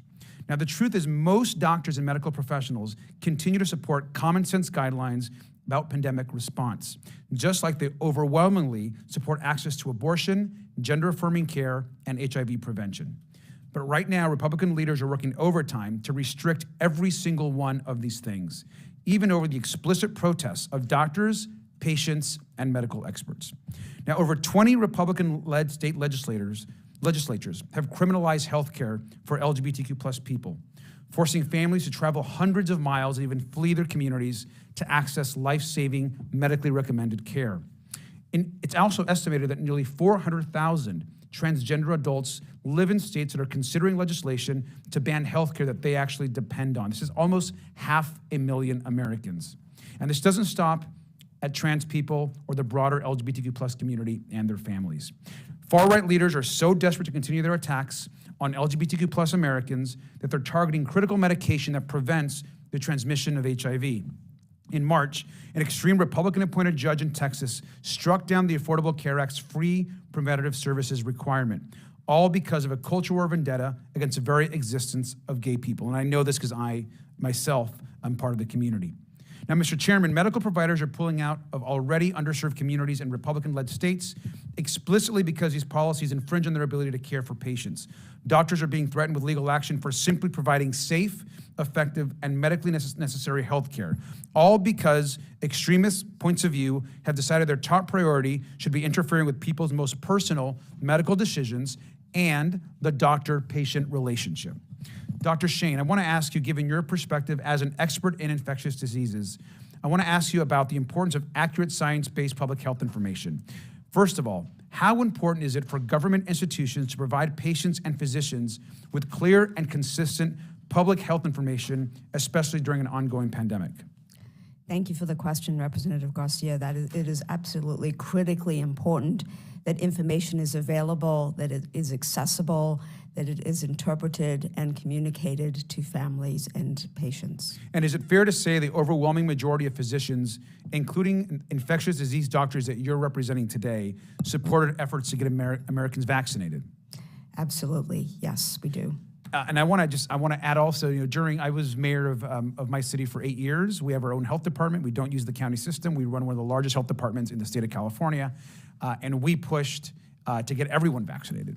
And that was on the advice of the overwhelming majority of doctors. And so I want to thank you, Dr. Shane, for being part of the medical community that actually worked to save lives, not to try to cause disinformation that actually got people killed during the pandemic.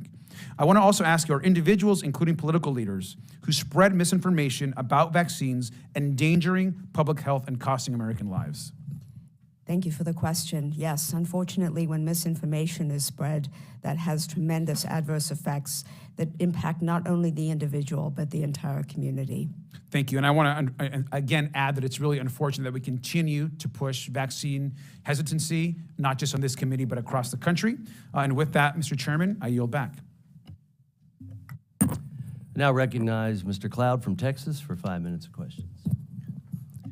Thank you, and I want to thank you all for being here. Often it's said that we're the home of the free because of the brave, and certainly our minds go to our soldiers and veterans when we hear that, and rightfully so. But as I've traveled my district in the country, I often remind people that we only save our nation when everybody in every walk of life stands up and is courageous. And so I want to thank you for being here in spite of some of the concerns that have been mentioned that's going on with doctors being ostracized and losing licenses and all those different kind of things. I'm concerned about a trend that we've seen recently in healthcare where we go from America being the envy of the world when it comes to healthcare system, bringing innovations to the world, doing all these different kind of things. And sure, it's not a perfect system, but we certainly led the world in it to where we've seen recently a kind of massive consolidation of power. And then that has also been a part of this separation between the doctor and patient. Obamacare being a big part of this, and to where we see more people on health insurance rolls and less people actually getting health care. And so it was great for the profits of the health insurance companies, not so great for the patient. And then COVID pandemic and our response to it, exacerbating that in a sense. And you've touched on a number of those things in the past, but truly the pandemic made this situation worse. We saw people silenced, we saw people dissented. I know of public health officials that were out there spouting the CDC official lines, but then had a closet full of hydroxychloroquine or ivermectin for their own patients. I know of pharmacists that's been mentioned that wouldn't fill doctor prescriptions.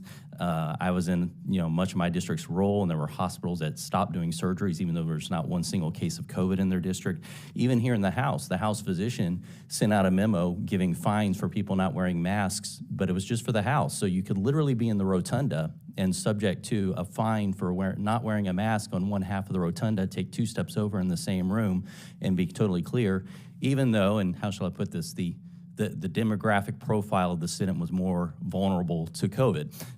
And so this whole thing's really been bizarre, and it's caused a massive distrust from the American people when it comes to what they should expect out of it. And a lot of this consolidation of power is termed in these nice terms like consensus, which is actually a good thing, population-based or community-based healthcare as opposed to focusing on the individual in front of the doctor. And you all have given great testimony. Dr. Katibi, I wanted to talk to you because I was interested in how you talked about consensus, and also especially you being an immigrant from authoritarian regime. I find it interesting that when I travel, many immigrants actually understand and are more concerned even than people who've been kind of in the boiling pot of what's happening in America, kind of a frog in the boiling pot. They see what's happening when it comes to some of these concerns. And I was wondering if you could speak to some of that and your concerns about that, and especially maybe why this is happening. What do you think is behind all of this?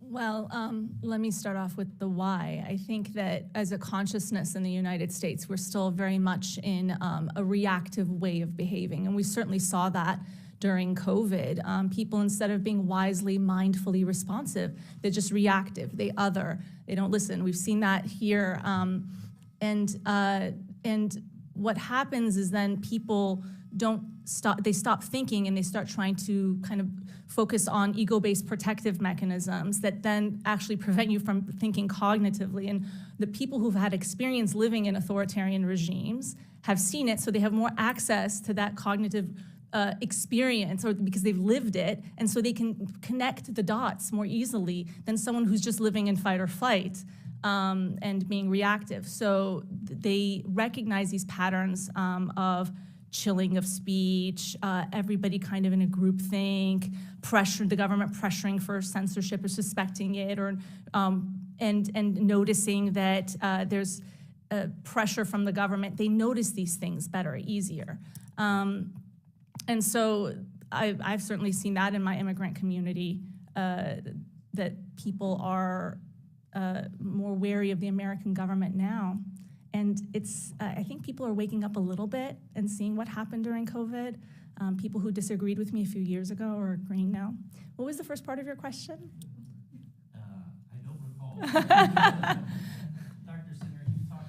Dr. Singer, you talked a lot about the cash incentive involved in it, and it seems like there's kind of almost a carrot and a stick to this, in the sense that the federal dollars flowing into the system in ways have kind of messed up the incentive structure of honest feedback.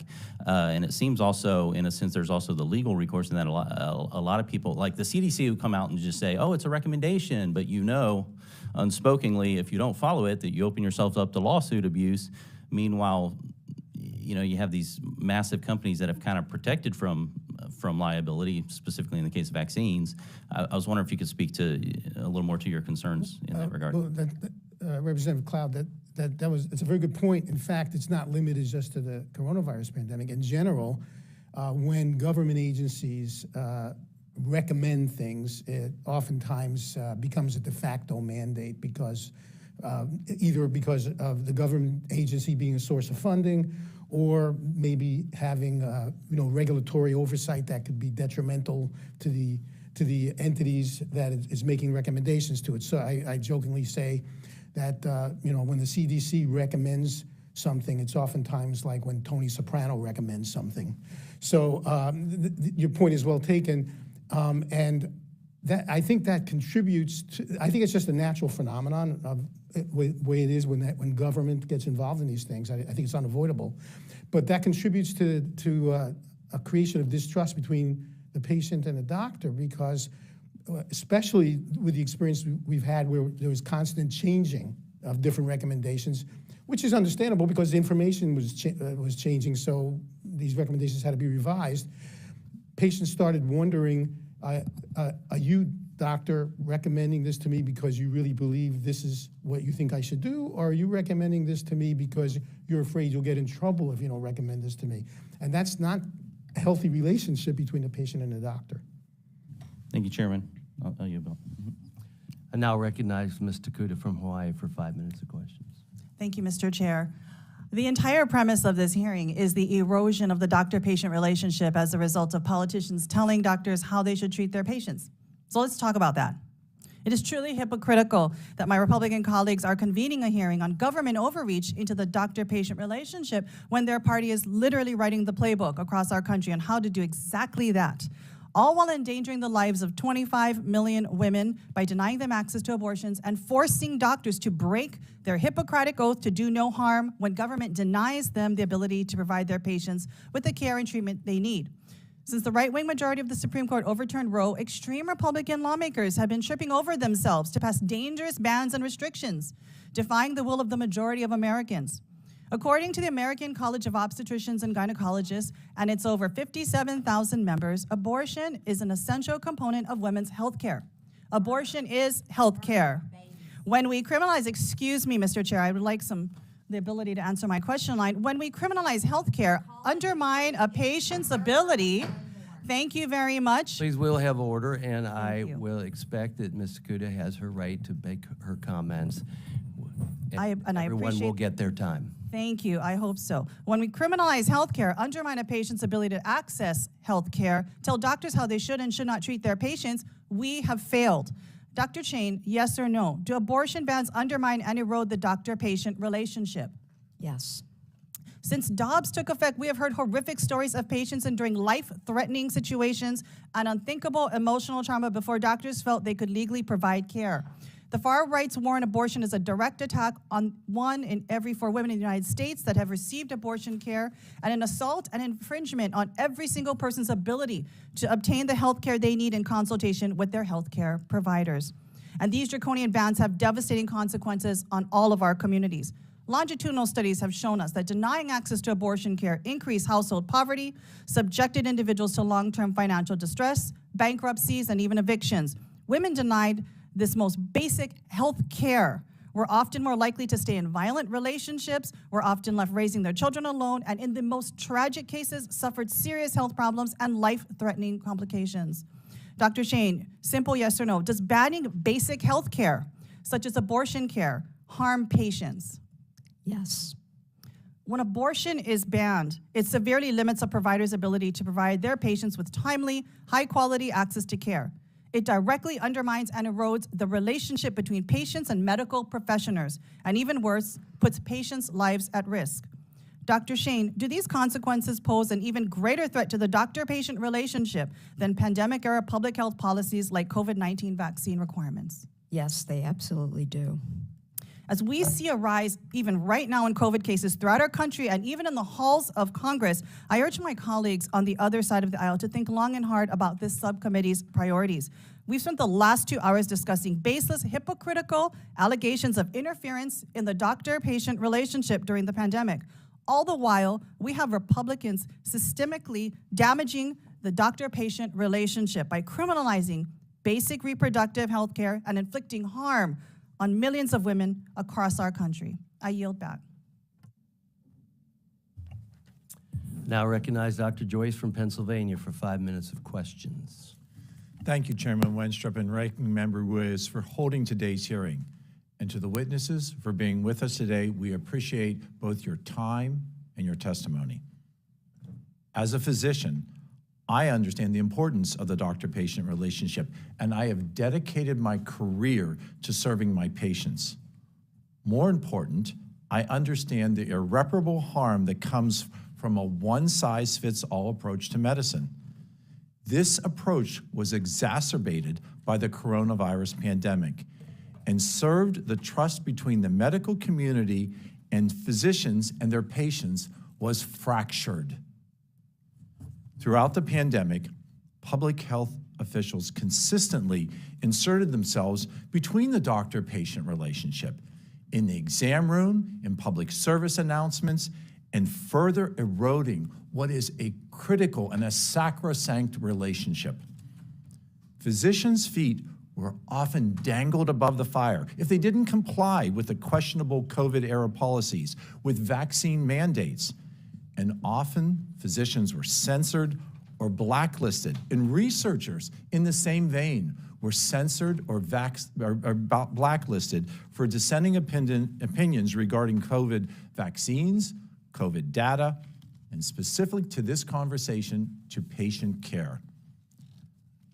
Dr. Singer, you have written about the ethical questions of COVID-19 vaccine mandates, and you have often said, and I'm quoting at this point, as a medical doctor, I enthusiastically endorse COVID-19 vaccine, and you personally had been vaccinated and will encourage others to be vaccinated. But you continued brilliantly by saying, but I will use persuasion, not coercion. Your words. Dr. Singer, do you believe that vaccine mandates without exemption are incompatible with the Hippocratic Oath or the tenets of the basic doctor-patient relationship?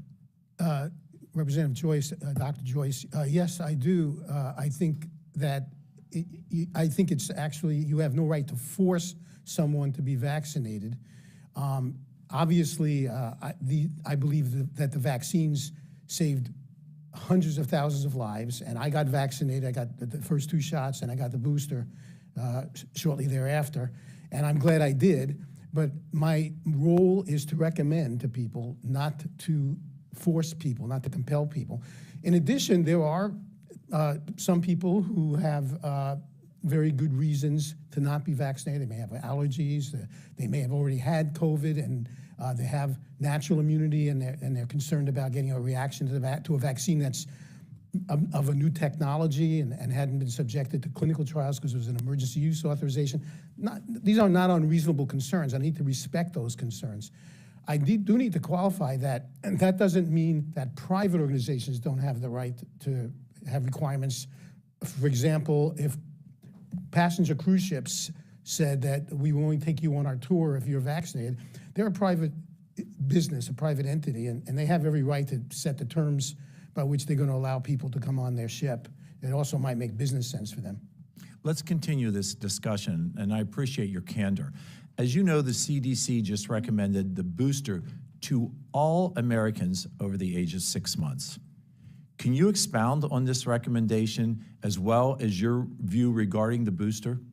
Well, based upon my understanding of this, I think the United States is actually an outlier here.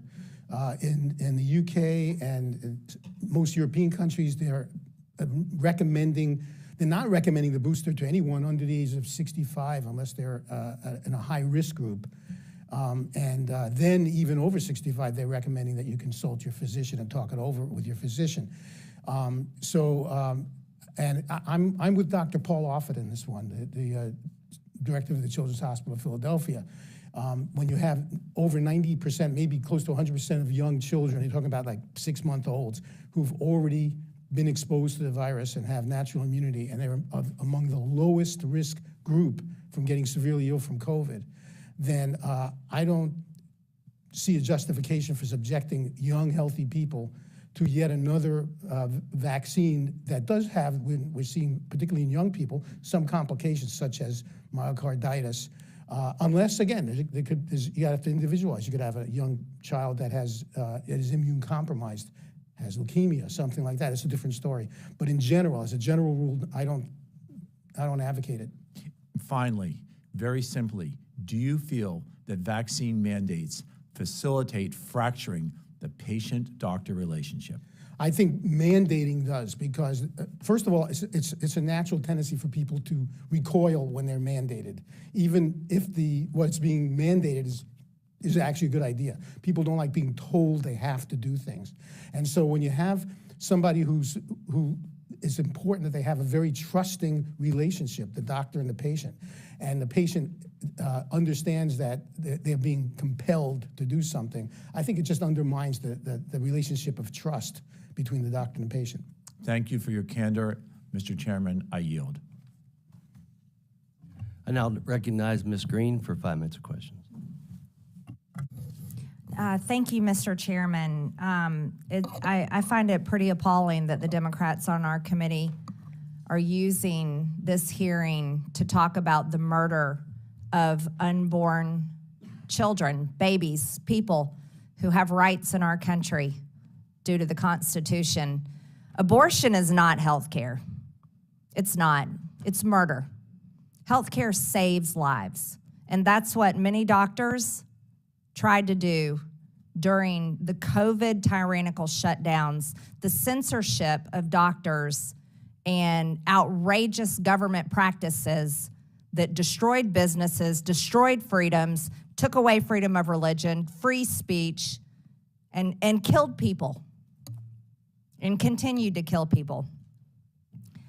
And one of the reasons we're talking about doctor-patient relationships today, one of the biggest reasons that we have seen an erosion in the doctor-patient relationship is because of this, because of all the deaths reported to the VAERS system that have been ignored and not investigated.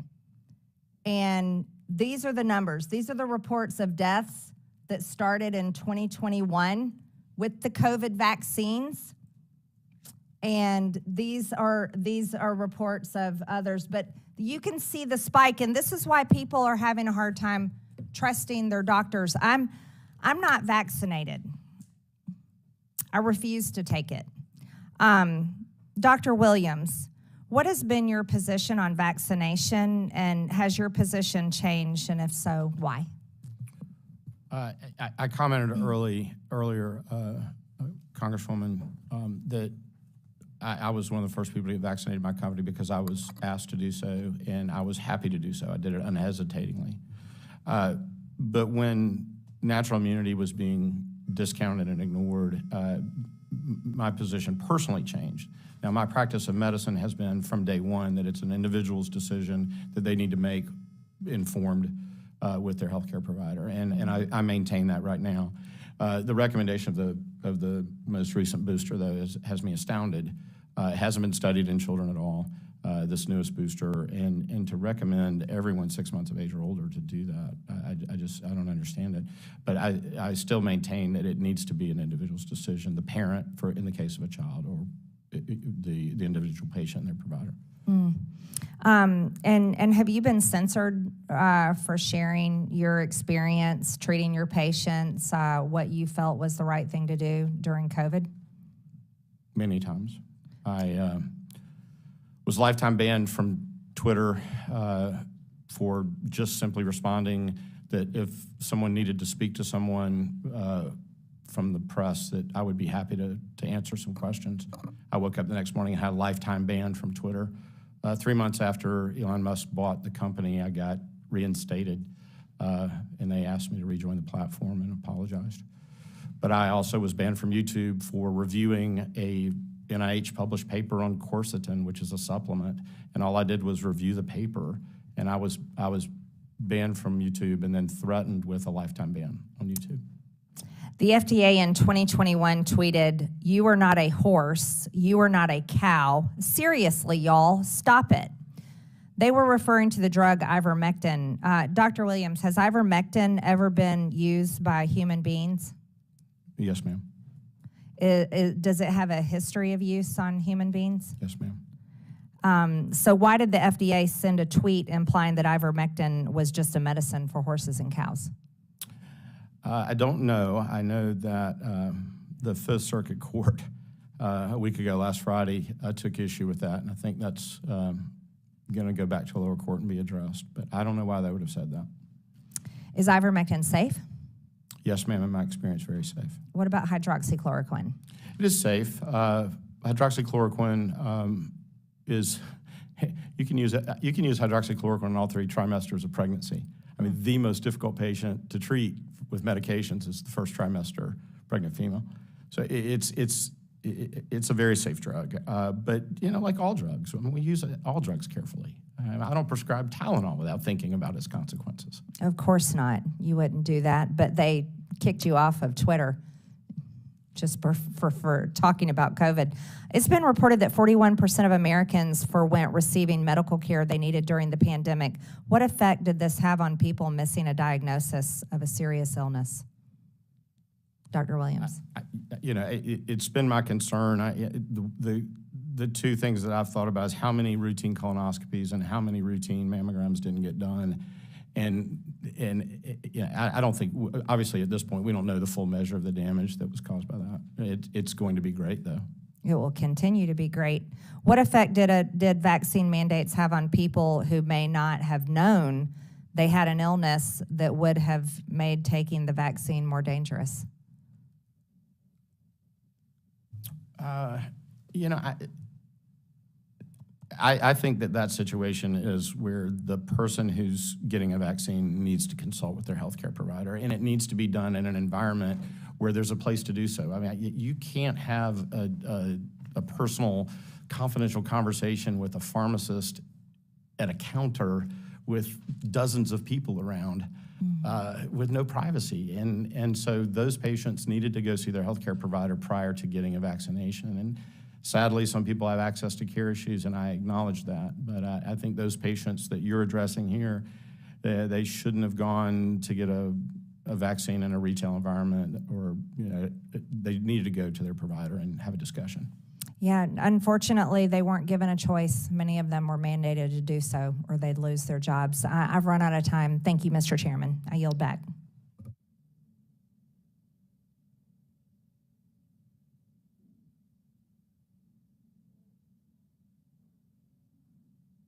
Normally at this time, we have an opportunity for the ranking member to make a closing statement and then the chair to make a closing statement.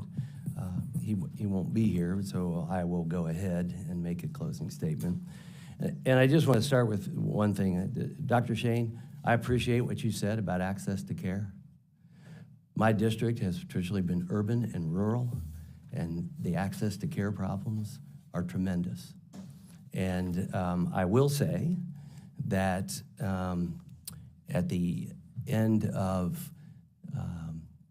2020, we did get into law in a bipartisan fashion 1,000 new residency programs with 25% earmarked for rural, which hopefully will help address exactly what you're talking about. Today was about the doctor-patient relationship. And I just want to say that I said early on, and I said it to the previous administration, and I try to say it to this administration. America needs to be hearing from the doctors who are treating COVID patients, not the politician, not the person in the lab. There is a difference between those that write the white papers and those that put on the white coat and are seeing patients. Those experiences are real, those are real people, and it's not just on paper. And it makes a huge difference in the delivery of care and public health in the United States of America. I wondered today where our Surgeon General is in a conversation. I remember when I was young, C. Everett Koop, everyone knew who C. Everett Koop was. And we heard from C. Everett Koop. And when he spoke, he talked about why. And he had some bedside manner, which doesn't exist. You talk about vaccine hesitancy. It doesn't help when a political candidate says, well, if it comes up under Trump, I ain't taking it. Right? And at the same time, see comments, and these are quotes from the president. If you're vaccinated, you're not going to the hospital, you're not going to be in the ICU unit, and you're not going to die. What I said from the very beginning, following the trials very closely, one, I applaud the trials because normally you get between 8,000 and 10,000 patients in a trial. This had 30,000 to 40,000 brave Americans that got in these trials. And what we learned was not always what was related to the American people. What we learned was that there are certain people that are very vulnerable to dying from COVID, and that many of those very vulnerable people did not get as sick, were not hospitalized, and may not have died. That wasn't everybody, but that was the tendency. That's the discussion you have with your patient. You know, and then we see, you know, the shocking headline that there's a variant. That's not new. There's always variants. Why weren't we saying from the very beginning, by the way, there'll probably be variants to this, because there usually are. We missed the vote. I hear today that's talk about the physicians. The physicians recommended this. Which physicians? And only certain physicians with one mindset, unfortunately, while so many other physicians were silenced. And I heard today some say that, well, you didn't have to get it. We had to mandate it. We had to mandate it, but you didn't have to get it. Well, that's not true. Unless you wanted to lose your job, then you didn't have to get it. And that's the facts. I mean, there's a surgeon that I worked with at Walter Reed. She's being treated for breast cancer. And she was not against the vaccine, but her oncologist said, I don't think you should get that right now. I don't think you should get that right now because it may interfere with what we're trying to do, and the military would not accept that. And she was punished for that. She'll never get promoted. She had to get an attorney to fight this, to even stay in the Navy. You tell me this is right? You tell me there's no interference between the doctor-patient relationship and some people had a choice? You have to go through a heck of a battle to get your choice, I guess, on whether you get the vaccine or not. Every doctor here today spoke about the advantage of being able to use things off-label. In one case today, I think it was insinuated that that was negligent and not thought out. I don't know one doctor that's going to use something off-label that hasn't done their research to be able to defend why they're using something off-label. And I think every one of you would agree with that. Yet it was implied that people were being dangerous.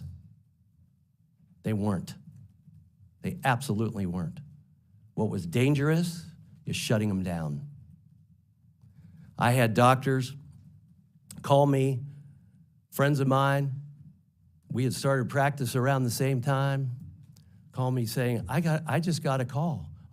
From the pharmacy board telling me I'm going to lose my license if I do this.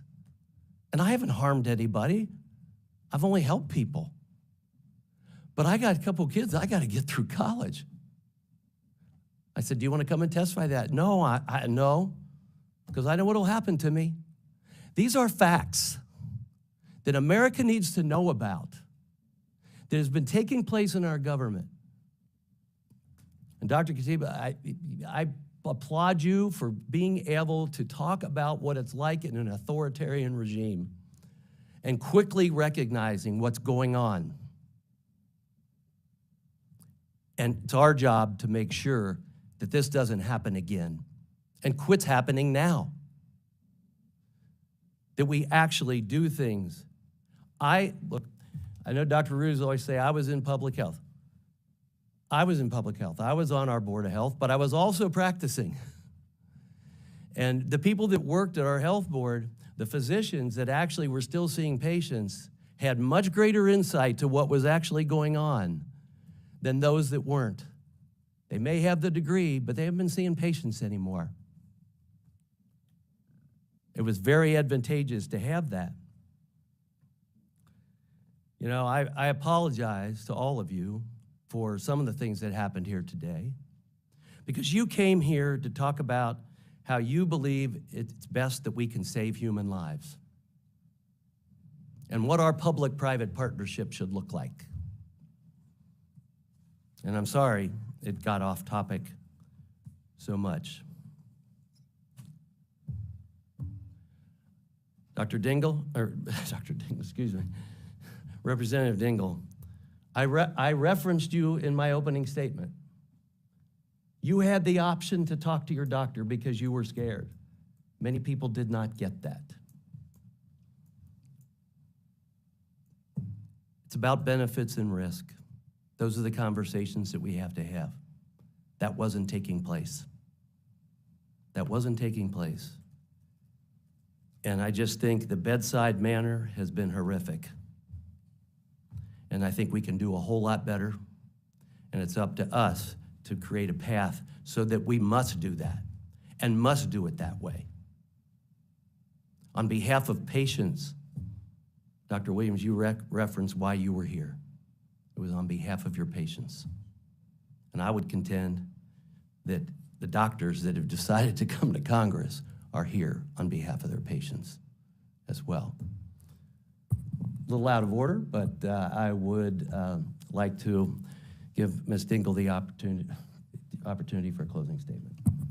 So I just want to say that as we do close, that I do think that the doctor-patient relationship is very important, and I think that Quite frankly, as we talk about COVID-19, in so many ways it shined a light on problems that we have in the supply chain and emergency preparedness. We had a problem before the COVID, and we have a problem after COVID, which is really not over, just for the record. But that people, not everybody is as lucky as we are to have access to a doctor. There are too many people that don't have access to a doctor or have a family practice doctor. And like yesterday, I was in a meeting with a number of different areas of medicine, and it's stunning when you learn the number of, there are 5,000 infectious disease doctors in the country, period. And fewer people are going into it. And when you talk to the neurosurgeons and when you go to each of the specialties, it's terrifying. So we gotta work on making people wanna go into healthcare, and how do we work together to give everybody to have the access that we do. And, unfortunately, the reason that I had access to an infectious disease doctor, I talked to doctors here, but the infectious disease was because I got osteomyelitis during the pandemic and waited too long, and the doctor told me when I was in the operating room, people die when you get to the point that you get to. So I don't want that to happen to people either. So we want them to be able to have a doctor, to be able to go to the doctor. And I think it's a crisis that we have in this country, that there are too many people that don't have access to health care, period. So, I could always ask you to join my fight for Medicare for all, but we won't do that right now. I do want to push back against some of the misrepresentation that was made today, that the courts have decided that the FDA inappropriately overreached into a physician's ability to prescribe ivermectin to treat COVID-19 patients. While the Fifth Circuit Court has recently ruled to allow a lawsuit involving the FDA's public communications about ivermectin to proceed, this does not mean that the federal government subverted physician autonomy. It also does not change federal health agencies' current science-based guidance that ivermectin is not an effective treatment for COVID-19. Beginning in August 2021, the FDA has publicly discouraged the use of this to treat COVID-19 on social media and its website by promoting public awareness that it's not authorized or approved as a COVID-19 treatment. The currently available data shows that it does not show it is effective at preventing or treating COVID-19, and that taking large doses of it is dangerous. But your care provider can knowingly write a prescription. In these public materials, FDA also states, quote, if your healthcare provider writes you an ivermectin prescription, fill it through a legitimate source, such as a pharmacy, and take it exactly as prescribed. In court, the federal government has represented that the FDA explicitly recognizes that doctors do have the authority to prescribe ivermectin to treat COVID, and the FDA is clearly acknowledging that doctors have the authority to prescribe it, to treat COVID-19. This is because the FDA determines which drugs are allowed to be marketed as a treatment for a specific indication, but doesn't regulate how physicians prescribe approved drugs, which we talked a lot about today. And, there are a lot of alternative off labels, and every time somebody talked about it, I keep thinking about diabetes medicine that's being used right now for weight loss, and won't comment on that either, but that's a very obvious use that everybody in the country knows about right now. I just think I want to work with you to make sure that every person has access. I think these are complicated times. When this all started, we didn't know the answers. I'm not old, but I'm seasoned, and I remember the sugar cube and the panic in this country about polio. I was the generation after, let's just remember when the sugar cube did come. But, you had to get it to go to school. You had to have that. And what we have to do, and I've said this to you before, we got to work together. I want to work to make sure that every patient's got has the opportunity to have a relationship with the doctor that can know and treat the total patient. And I don't want to undermine people's confidence in public health. And there are a lot of public health scares right now. And I'll never take a flu shot, but that doesn't mean that a whole lot of other people shouldn't have a flu shot. And we got to help talk to people about why maybe they shouldn't take something, but why it benefits most of the population. So I hope, as I've said to you before, I want to work with you together on that, Mr. Chairman, and I think it's important. So thank you as we close this hearing. I thank you, and I'll offer an invitation to you to support me in our path to being the healthiest nation on the planet. That's what we should be after. Too often, we just talk about what insurance plan you have. How about we work on being the healthiest nation on the planet? But, you know, I want to thank all of our witnesses here today. This to me is, I'm passionate about this as a physician, obviously. It's important that this committee, this subcommittee, held today's hearing to better understand the sacred doctor-patient relationship and the effects of the interaction of the government getting involved with that relationship. And I think that we can have a better path forward in the future if we really listen to what has taken place and do better going into the future. We, as doctors, we know the importance of holding a patient's hand and patting them on the back to let them know that we're there and that we care for them.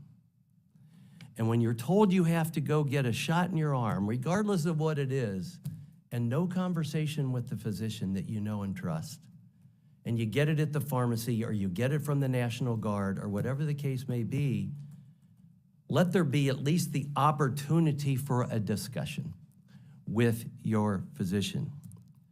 We can't let ideology replace medical science.